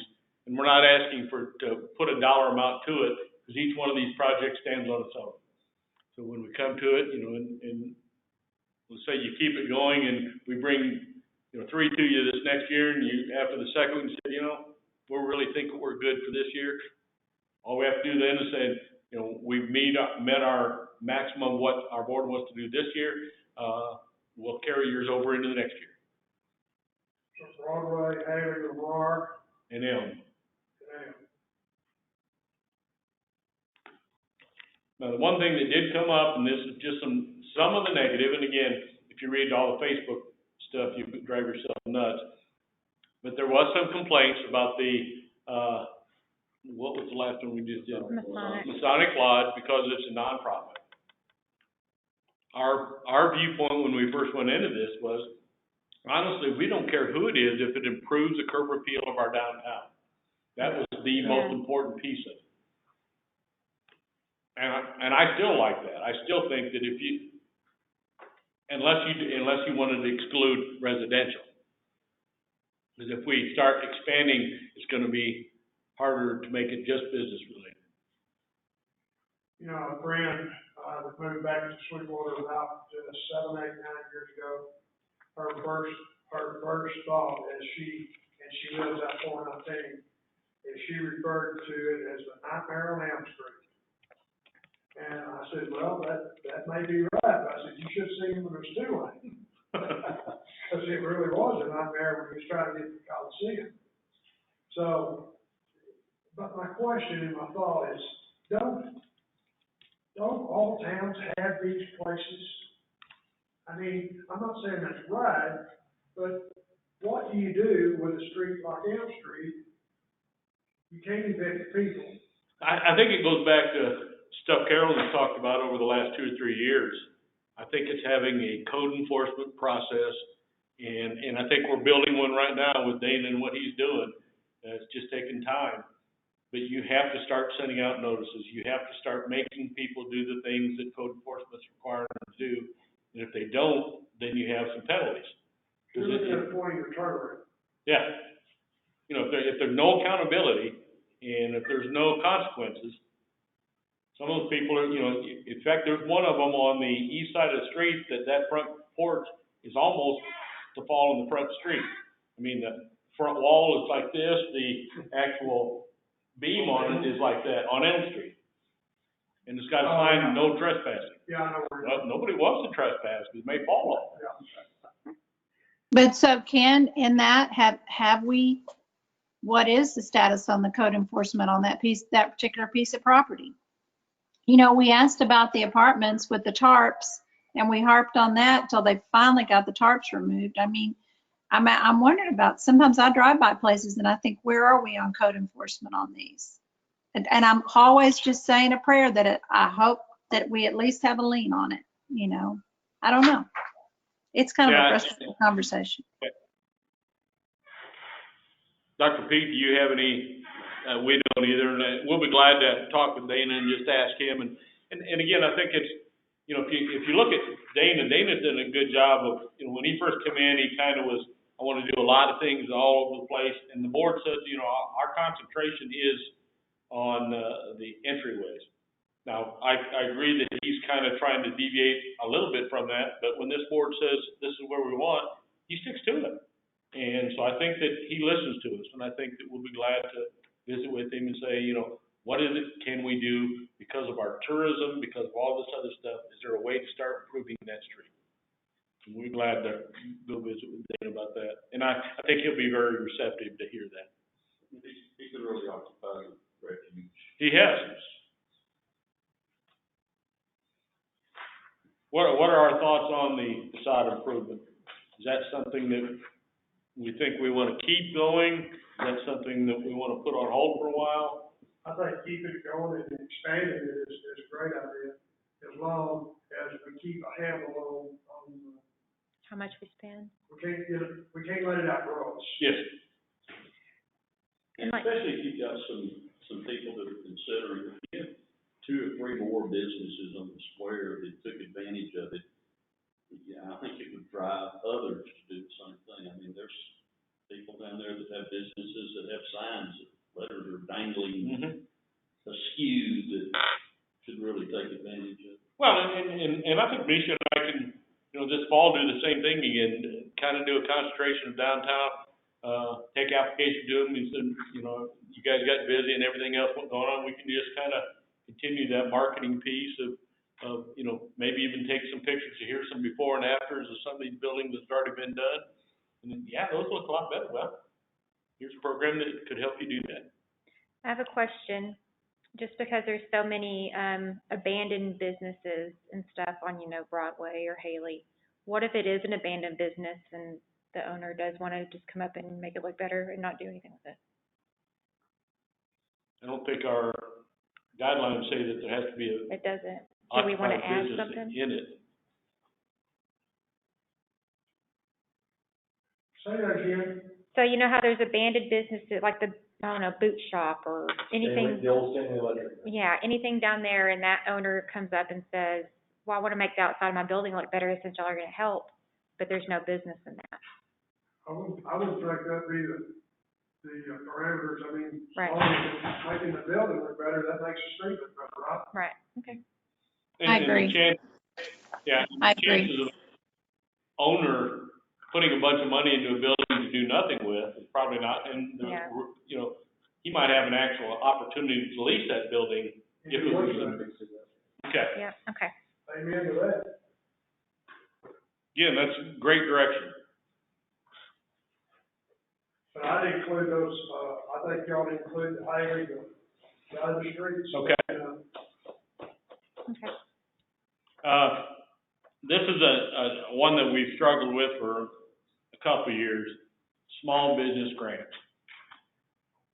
Gil and I have talked about it a number of times, and I'm probably the downer in it on sometimes because I'm trying to think, how can we help someone without putting too many stipulations in it, but yet we're working with public funds. Do you buy a new fryer for a restaurant, and then do they go out and just sell the fryer and they close their business? Got to hit the road. Yeah. I'll be the first to admit, I thought it was a grand idea when it came out, when I saw it, I envisioned it, but as we progress, I've seen so many stumbling blocks that won't allow it to work. Because if you don't put something in it, you've got nothing to lose. Yeah. And I think that we also can use the facade grant improvement as an opportunity to help someone that maybe wants to open that business. And if we can provide some funds in the remodeling side of the curb appeal, then maybe some of their other funds could go take care of some of the internal stuff. But if the right thing comes along, we'll still bring it to you. I mean, I think we need to just take that money and put it up somewhere else. Misha came up with a deal on the quality of life, and I'll let her kind of talk a little bit about that. You'll see it's on 2 different pages. One is just. And I did already touch on this Okay. a little bit, kind of before, and it's kind of just some stuff I've found. And And I just wanted y'all to really look at those quality of life indicators and really look at how many we're touching on almost without even knowing, just employment and home and, you know, curb appeal and our health with our hospital, our arts and culture with the municipal auditorium and, you know, so on and so forth. Our landscape and stuff that we're trying to work on as far as beautification and all that stuff goes. It was just like an overview of how many things we're actually really touching on, possibly without even knowing, and just improving our culture of our community and maybe some self-esteem of our culture and so on and so forth. So that's kind of why I included it in there, but we did touch a little bit kind of right before we entered on the parks and stuff. Okay. Well, and then I think the next one after that is the housing, and I think we've already had a pretty good conversation on that. Gave us some direction of what we are going to try to do with the existing project, plus looking at some information that might help us go forward on some other things. So unless there's something else you can think of in housing, I think that gives us quite a bit of stuff to kind of go chase on. And I think, again, pat yourself on the back. You guys are doing a great job of changing the mindset of our community and finding that some of this stuff, there is a definite need for it, and we've kind of proved that. I mean, you've only spent together $157,900 on our housing incentive with Gary McDowell and our apartments, and look at the influence it's made already for that small of an investment. And even the people that own the apartments are surprised that their waiting list hasn't shrunk. It's like every time they get 2 more done, they've added 3 more people on a waiting list. You know, there's some activity at Apple Creek. They've got new management, and there's a sign out saying they're remodeling. I don't know what any of that is driven by what we're doing. And I would think. Go ahead, Carolyn. Well, I was just going to chip in on the comments about the apartment complex, you know, just being able to watch them work on it. It's so encouraging. They are hard workers and they are constantly working on it. But that's great news about Apple Creek. That's what we're hoping for, is to spur on some other action. If you'll drive by that apartment, they actually see that their pool is open now. And they fully intend to rebuild it a few years from now, but they spent enough money on it to get it operational now, and it's nice. Mm-hmm. Retail, restaurants, and entertainment, big piece of quality of life. So is logistics, as our railroad took by us. What are our thoughts on our involvement on the retail, restaurant, and entertainment sector?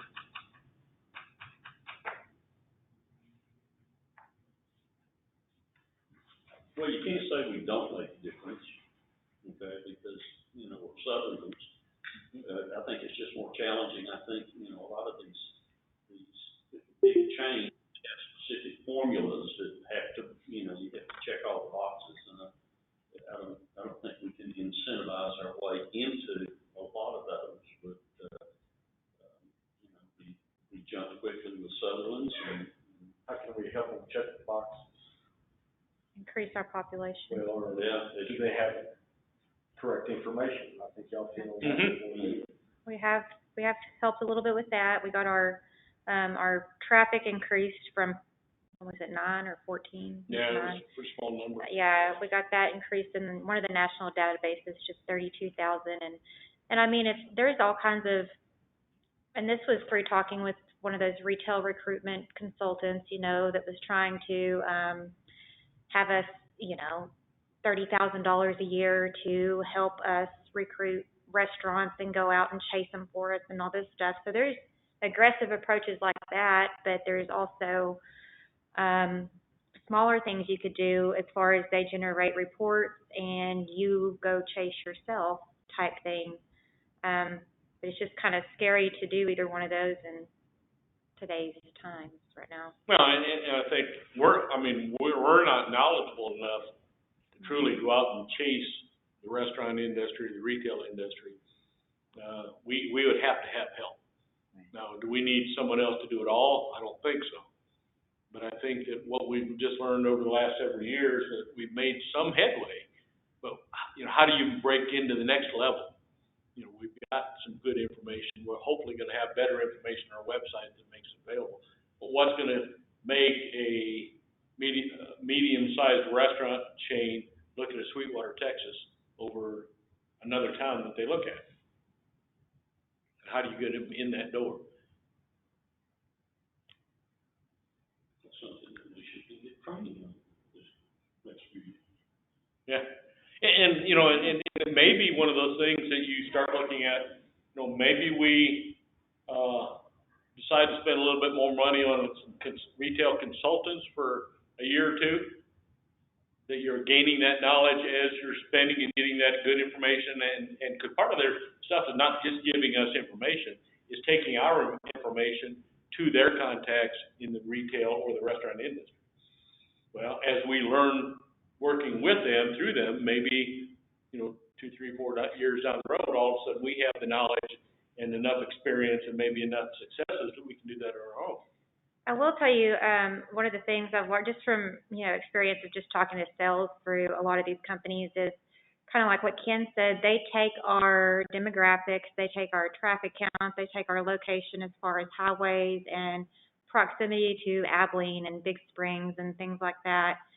And they have a database just like a Chili's or Texas Roadhouse does, and they plug it in and they say, okay, so you have this many people pull off of I-20 that eat at chicken places. So maybe this would be a viable location for Chick-fil-A or, something like that. But they know what these restaurants use as far as formulas go. And then the report I was kind of talking about, they generate this report. They give you contacts for your regional area.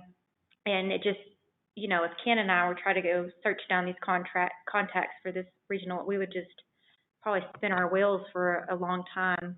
And the only thing is that these things cost quite a hefty amount. Some of this stuff's anywhere from $35,000 to $60,000 a year, and there's some in between there. Some of them you get less and pay less. And there is still it's called. I want to say there's like a retail recruitment plan that we are eligible for through the University of Texas through San Antonio. It was a grant through the USDA, and we were supposed to find out back in June, but COVID kind of happened. It's put a pause on all that stuff. So, and that would have given us our report that we could go and then chase down our contacts and leads and stuff on our own. They wouldn't necessarily help us, but they would do a report for us. So speaking of pulling people off the interstate, that's been one of my deals, is what can we do to pull more people off the interstate? If we know, or do we know for a fact that one-way lanes are going to happen out there on the access roads around there? Oh, I mean, they will at some point. We don't know how long. They've been talking about it for 40 years. After seeing what happened in Abilene, it's just a matter of time, I think, before that happens. So, what can we do to work with TxDOT and find out, when it's going to happen, and can we influence where on-ramps and off-ramps might be placed or moved to? Is there anything that we can do there? Thinking about the off-ramp coming off there in front of Bucks, if that could be moved back, that would open up so much more potential retail opportunity. Yeah, I've talked with TxDOT for 11 years on that one. And we do, I mean, maybe there's ways to step it up. Yeah. But I go to every TxDOT meeting that's in Nolan County. I know every one of the engineers. We talk about that. They're the ones coming to us to say, when you guys are ready to go one way, if you'll help us. Because they know that it's been a problem coming to our community before. And they've already asked us, how can you help us help sell this? And we said, part of it is planning. Part of it is helping people understand the advantages of one versus another.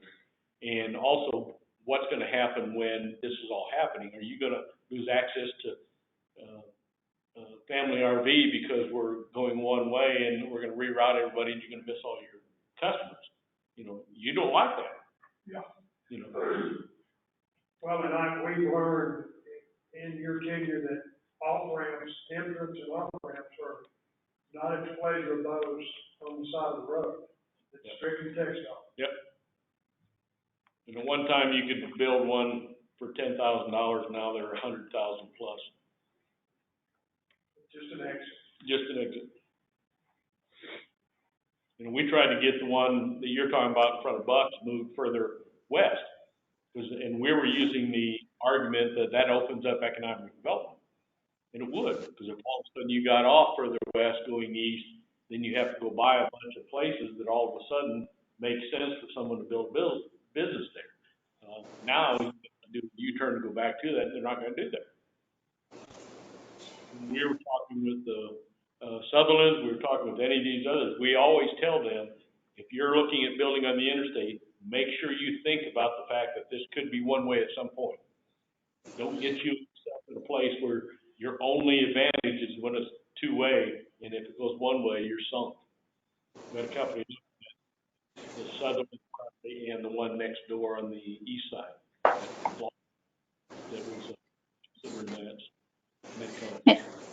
You know, Ken, this might not be the best place to say this, but I feel like for many years we just are out, talked about the trucks in front of Walmart and the way that entrance was so dangerous and all. I mean, I know that hasn't changed on and off, but I just would like to say, I don't know if it was persistence or good luck or just it finally happened, but the fact that there are no more trucks in front of Walmart, that's just huge. And we move on to the next thing. It's kind of like not thanking God whenever you pray for something. But I just would like to say, my goodness, what a wonderful, wonderful thing that there are no more trucks in front of Walmart, and just the appeal, the way it looks, the way it is, the safety, everything about it. It is just truly, truly wonderful that happened. So anyway, I think I'm so grateful for that. If you go back, I think if it was Jay Lawrence, I believe, was actually at some TxDOT meetings back when they were doing the Ports to Plains and talked about it. It's still being talked about, but there was 3 sites that could be available. Jay took a magic marker and actually marked the Sweetwater site as a potential site. Next thing you know, when they did a study for federal dollars, none of them meet the federal guidelines, but Sweetwater was the closest one to any of them. And that was because someone was at that meeting to let our opinions be known. And that's why I've always been someone that really believes in the relationship side, that you have to be at those things. You have to build that relationship. Another good example is if you see all the signs we have around town for the Coliseum and the Mustang Bowl and all that stuff, when I was in the chamber, it took us 6 years to get those signs. We started by complaining, and then we complained some more, and then the 3rd year, we actually took a diagram and took it to TxDOT and said, here's what we've been complaining about. And then 4 or 5 years later, it finally happens. But if we would have quit any time in that, we'd have to start over again. And I think that's where our community does a pretty good job, and somehow we got to have more people helping us in that side of it. Like I said, continuing to knock on the doors. Any more thoughts on the retail, restaurants, and entertainment side? I mean, do we have some desires to look at the consultants a little heavier? Again, we're not asking for dollars at this point, because I like the way you guys have put together a budget now. You take the main expenditures, but then you leave that other pot as almost like we can come back at any point in time with whatever's needed at that moment and have some money to pull from. Ken, I had asked a question in my email concerning the IC Squared group that came into Sweetwater a matter of months ago. Have we been able to benefit from any of their knowledge? What they gained, what insight that they were that they perceived? Do we have any insight of what they're indicating? They haven't really come up with anything yet, and to be quite honest, I mean, we're going to get a little bit of information. We asked them for a report for this meeting, said, oh no, we're not even close enough to do that. But they've already shifted over to the effects of COVID. And partly because some of their grant funding is coming from people that want to see what the effects of COVID are. So it's not that our project is no longer important. It's just not as high on the priority list as it was before. And I will say it's still ongoing. They have put out that survey, I believe, that I sent around to everyone, and that's kind of like what they got to pull from the focus groups and the town hall meeting, and just getting more input for more people in the community. But I'm assuming others in the community haven't done it unless they were at those meetings because they didn't want to take the time. But as far as I know, kind of like what Ken said, a lot of those survey questions were shifted more to COVID and stuff than what I expected them to be. So we do hope that we get good information. We just don't know how long it's going to take now to get some of that stuff. Okay, thank you. And the only thing I had to add is when you look at restaurants, entertainment, what the world would look like when we emerge from this pandemic, who knows? But one of the things that Renee and I really appreciate about Sweetwater is the importance that the community places on the arts here, and what Mila and her group has done with the auditorium, the community events that are occurring here, I think are outstanding. And, if there was ever opportunity to support that, that would be something that I feel like would be encouraging to see us do. I think going back to a comment Gil made earlier about the chamber, chamber's not going to get all the credit for all that stuff, but I think a lot of the downtown stuff, Karen and her group has done a tremendous job of creating interest. But it also took some retailers downtown that wanted to partner with it, because she couldn't have done it by herself, and they couldn't do it by themselves. So I think we've got some willing partners that really are looking at doing some positive things. We just have to figure out how can we help them.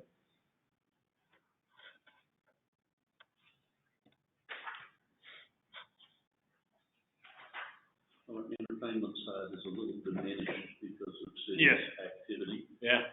But several have relocated out of town for entertainment venues. Go ahead. On that note, I know one of the needs that we had with the Rock the Block was porta potties. And that's an added expense, and with COVID going on and everything, funding just wasn't there. That might be something that C could help in the future. As bad as it sounds, but they tried to ask the courthouse if they would open up and let people use the restrooms there. Of course, that was no. So I know that has been an issue before.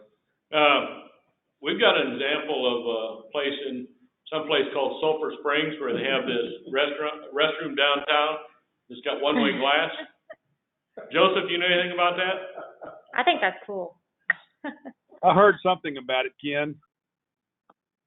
And we could really make it exciting and put the one-way glass the wrong way. I tell you, it does give you an eerie feeling when you go in there and you look out and you can see, but you're thinking, oh, if I can see out, somebody can see in. But I think Russ, you bring up a good point. That's an entertainment piece that also helps. That helps the retailers, because if you have events downtown, it brings people to buy. One of the things that the Sulphur Springs area did, and again, thanks to Joseph for showing us what another community does, and that's what Karen and I and the Sweet Reporter and Joseph kind of did. They also had a trailer built that was a portable stage that they could bring down, and it's not, another 18-wheeler that you have to park way down by Broadway, because that's closest you can get it. They were able to bring it up and put it in the space that made sense. And then when they're done, they close it up and haul it away and put it in storage until the next event. I mean, there's things like that. I think that our downtown could use a lot more events. In fact, Karen and I have talked about, and I think that this COVID kind of put it on hold again, but could we do something similar to what Mila's doing, where she does a series of a season? Could you do the same thing downtown? Could we start in May, June, July, and August of having each one a different highlight, one of them being a car show and bringing in the 60s band. Those type of things, I think people, every time we go to one of those Rock the Blocks, people truly love it and really have enjoyed having that. And I think our community truly would like to see more of that.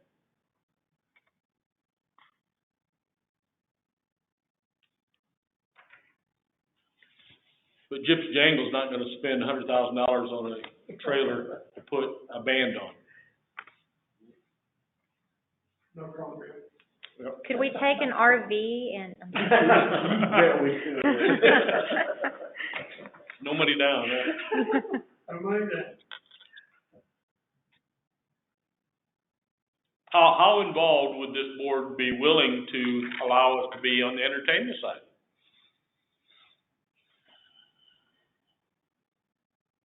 It does help small businesses downtown. I mean, I know we spent no telling how much from Sway and Russ selling beef jerky and Oh my gosh, we Gypsy sold Jangle. And, $500 worth of beef jerky that night. I mean, That's crazy. Of course, at the time. Fargo. Yeah. Everybody was ready to get out of the house. Mhm. Yeah. They were locked down. But I think, using the example that Mila set up, and this is something that I was on the auditorium board years ago, and we always talked about this, but never had somebody smart enough to figure it out, is putting together a season where everybody has an expectation. So they've been able to take a season and said, we're gonna go from, October to May, and that's what we're gonna do, is we're gonna have 4 or 5 events spread out in that. And it got to the point that every year you just started looking forward, because that was the next thing. Well, the other downtown stuff, other than Rock the Block, we really haven't had anything. Yeah.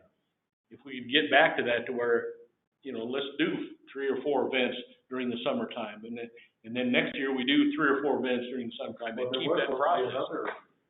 Another event in July. Yeah, With that's, Angelique and her. yes, I can't remember what it was that's called, right. but they got canceled. And part of that came from the success of the Rock the Block. Yep. I don't know where a good place to slip this in, but it's always been on my radar a little bit, but is there not a need for a grant writer, a professional grant writer, that we could split the cost of their job between city, county, municipal auditorium, could they pay for, could it be economically justified in getting grants in Sweetwater? If we were all to go together and have to hire somebody to do that full time. I don't know enough about grant writing. And I know the grants used to be more prevalent, available through Parks and Wildlife, stuff like that. I know a lot of that stuff has kind of gone away, but, again, I don't know enough about grant writing. I don't know if there are still grants out there to be had that it's even worth that. I know Dana's kind of gone out and tried to get some grants to help with demolition and stuff. But I know our median income's like 3 over the threshold. Oh, really? But not sure. We'll do some Yeah. just curiosity checking and see what might be out there and see what kind of information we can find and see if that's something. Somebody wants to talk to you, Jim.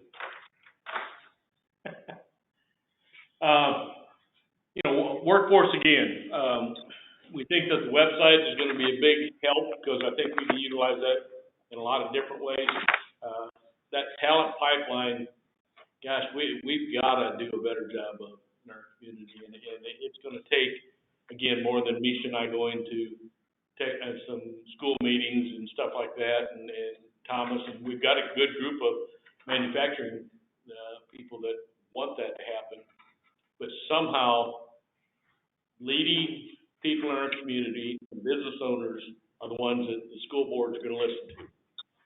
They're not going to listen as much to another taxing entity that is saying we need this. And that's where we've got to have more help in that area to open that door, because I think once you get the door open, we do all the things we can do. And I think Drew has some true desires to do that, and I think he understands it. I think he's one of the first guys we've had that actually understands that we need to be training based on some of the opportunities in our community rather than training to ship someone out. Because for the longest time, small communities were in the export business. They're exporting their graduates to someplace else. Somehow we've got to do a better job, because we've got good jobs, we've got good paying jobs. If we can help the housing and some of that quality of life, all of a sudden, those pieces make more sense for someone to stay here. We'll continue to work our angle of it, but there may be more times we need to ask for help in making those connections and talking to the judges and the school superintendents and all those types of things, how important that is to our community.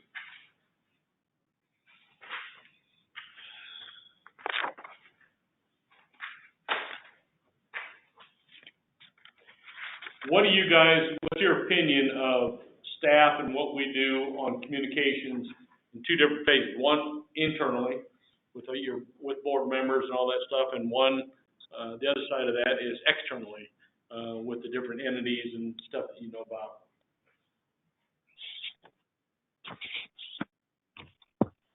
Internally, you do a great job. I mean, I always know what's going on, and just the reminders at 8 o'clock in the morning are great for me. So, we'll have to improve that. I think the newsletter that Misha suggested and got started is a step in a good direction. We've had a lot of positive comments about that. We talked about that earlier. Okay. Yeah. And our social media we always get good feedback and stuff in that. Ken, I'd like to weigh in here on this topic if I could. I just want to commend you and Misha for two things from an external perspective. Signage. You're placing signage on various projects and keeping SEED MDD on the forefront of the local citizens. Outside of the local area, you're putting publications like this together, the developmental opportunities and the roadmap that you guys did, I thought were great. And then Misha, your newsletter, I think that's a hit, and I hope that you continue that. So in all, I think communication that you guys are doing is absolutely fantastic. Thank you. And we spend a fair amount of time with that, just like Jody Arrington and a lot of those things. But I think that the things that does make a difference is that Jody Arrington and his staff, when we call, they listen to us. And when they were looking at doing some videos for their PPP program, they contacted a bunch of counties in their district, and Sweetwater was the first county that responded and had all the information they needed within 24 hours. And we work hard at that, and we think that that's a very high priority. But I want to make sure that it's not just Ken's priority. I want to make sure that as a group that we understand that it's a valuable thing to do, and we're willing to allow that time to be spent to do that. Because you have to work at it, because especially some of those politicians, their staff changes quite a bit, and you think you got everything lined up, and then you get an email that comes back that, oh my gosh, they're not here anymore. Now we got to start with a new one. Stan Lambert, we've been dealing with his chief of staff. Well, his chief of staff just left. So now we got to start over again, building that relationship and understanding that we can't ever quit that. We have to always put that in the forefront. And then I know we only have like 9 minutes left, and I'll run through this really fast. But another thing on that external communications, and as we went over the budget, I kind of told y'all I would touch a little bit on the decision I made as far as the website and the company to go with, and I'll give you a little bit of reason why I decided to go with this. As y'all know, our current company, ED Suites, has been really non-responsive. And I even gave them the chance back in May to give me a proposal. I've actually even spoke to them since then. No mention of the proposal. He was supposed to help me condense the website. No mention of that. The only reason that we spoke was for a domain issue that we had at one time, and he checked back up on me to make sure I got that domain issue fixed, which I did, and have not heard about a proposal or anything from him. So that's where ED Suites kind of went, is he fell off the map with me a long time ago, and I'm sure y'all can understand that. The only thing I did like about them was their content management system that they use. It's really easy and everything, but that does not take up for the lack of customer service that they have. So as you see, I started with 5 different companies, and of course, ED Suites is not there. Red Sage was kind of the same thing. No, I never received an official proposal. I had an initial phone conversation where we kind of touched on pricing. and they were actually more focused on being the cheapest website design development. And it looks a lot of similar to what our current website looks like. It wouldn't be worth the change, in my opinion, honestly. Marketing Alliance, he's the last one, and he really great guy, really great customer service. Their focus is more on like chamber-like designs, kind of promoting what's going on already within a community, which we will do with quality of life and stuff on our website. But they're also kind of a pay-as-you-go type company. And so, he said, well, design your website for a little over $12,000, but anytime you need maintenance or support or anything, you're going to be paying $140 an hour. And so it's just kind of like, well, I don't know where our costs would be at all there, or how much help I would need. And then, just kind of the design of the website and everything. So my top two choices were Atlas and Insightful.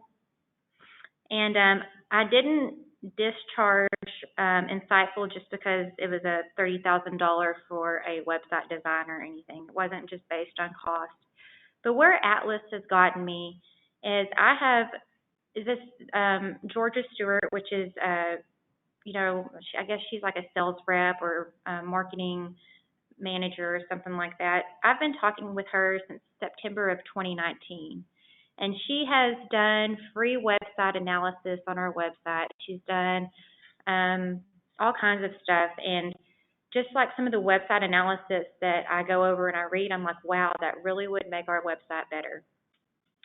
And then just her customer service, like she's been the only one out of any of these to give me her cell phone.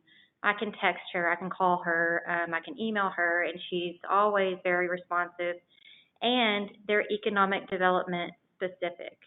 On top of, they do the quality of life and they're the one with the workforce IQ, and that's run in-house. But just really overall great organization. Love the look of their website. The content management system is WordPress, so it's very easy to work with, way easier than what I'm working with right now. Very time saving. Compared to what I'm going through right now with our website. And I actually got her to come down. She started out at quoting us at a little over, it was like $13,750. And she's actually come down to $12,000 just through a little negotiation and kind of stuff. And then they will host and maintain our website for $1,750 a year. And as you can see, compared to, EDC Suites and Insightful, where you actually know how much you get charged per year, they're way under what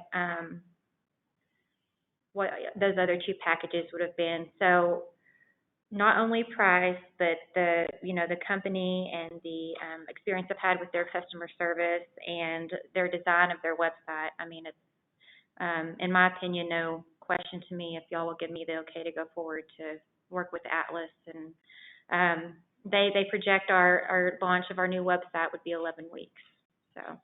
And one of the things, when we started talking about this, I made sure Misha understood I don't necessarily want the cheapest. What I want to make sure is that we don't get one that she has to spend every day on keeping it updated. Her talents are too valuable to be tied just to that. But yet we want a good balance where we could get in there and update things as we needed to, or get in there and access some of that stuff. But I want to make sure that it wasn't her responsibility, that someone just built it and turned it over to and said, now it's you guys' problem. And I've really enjoyed watching her go through this process. The frustrations you've had with ED Suite, I mean, I was the one that brought ED Suites to the table. Back when they had different management, they were just about like what she's talking about this other company. And then when they had upper management leave and a different group come in, it went straight downhill. They started losing clients like crazy. They just did not have very good customer service. And Atlas, like she was talking about, we looked at that at the chamber when I was there. And she's right, it was more of a chamber, good pictures. Marketing Alliance. Marketing Alliance, I'm sorry. But one of the things we also talked is that we're starting to, I'm not going to say we're not a chamber, but in the same sense, some of our effects are a little bit chamber-ish. So we need to have some of that same look, but we can also have a link on our deal to the chamber that we don't have to build a chamber page when it's really easy to hit one button and get everything you need on that. So, and that's what the chamber's looking at doing is, you know, they're gonna get a new website, and then when they do, then they're gonna do the same thing with us. So we don't need to put economic development information. If you guys have already got it, we'll just put the link to you. So I applaud her for going through the in-depth time and effort that she's gone to put this together. Thank you. Well, we've talked about a lot of things today.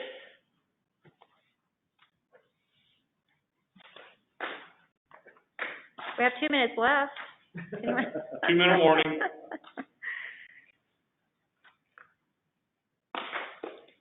Is our proposed parks and,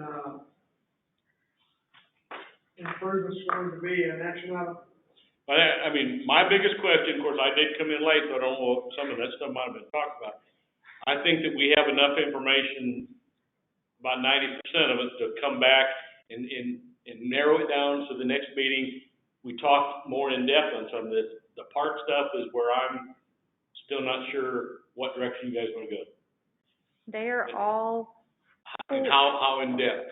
Well, they're all for it in the $600,000 that we suggested. They're kind of interested in that. Gil would like to see on there as well the skate bike park, Okay. possibly added, but it would still be a project by project basis. And Okay. we kind of discussed just listing it in our program of work as a 2-year outlook as of right now. Okay, 2 years. Okay. If you allow $250,000 for the skate park, which would be a huge skate park, or 2 skate parks. Right. It brings in $845,000. That's eliminating the splash pad parking lot off the projection. Mm-hmm. And that's about what we need to, that's about what we could spend to your outlay, 400. Yeah, so it's pretty much with the splash pad and Everything but the splash pad plus, the parking.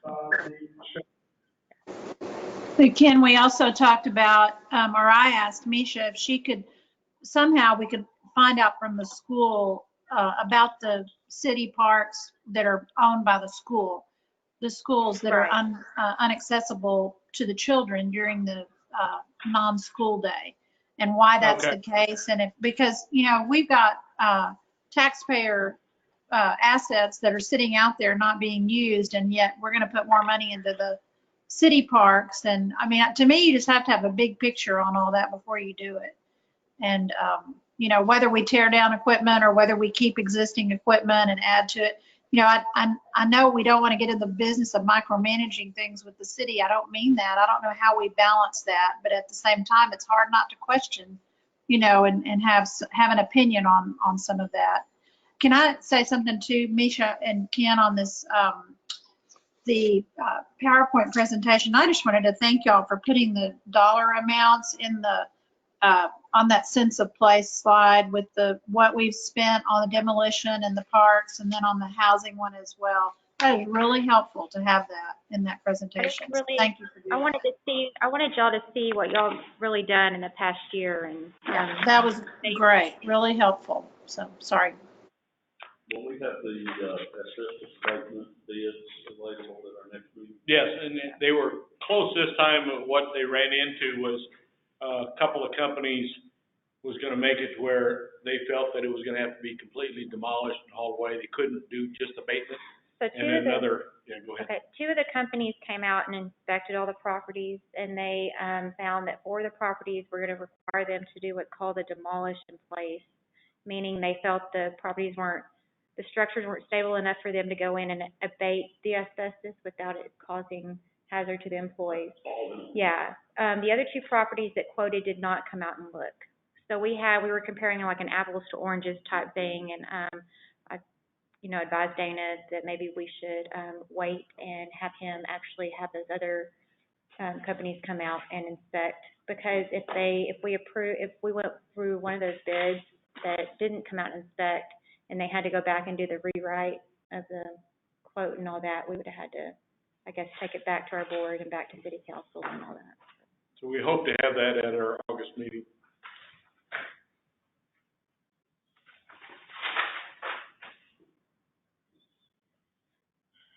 Is there anything we've missed? Vote. Vote to what, in the meeting?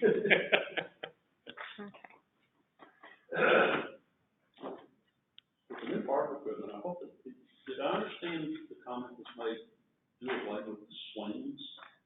I think he meant, or take the swings from Newman and put them at Fraley, because he wanted all new swings with shade type structures. Yeah.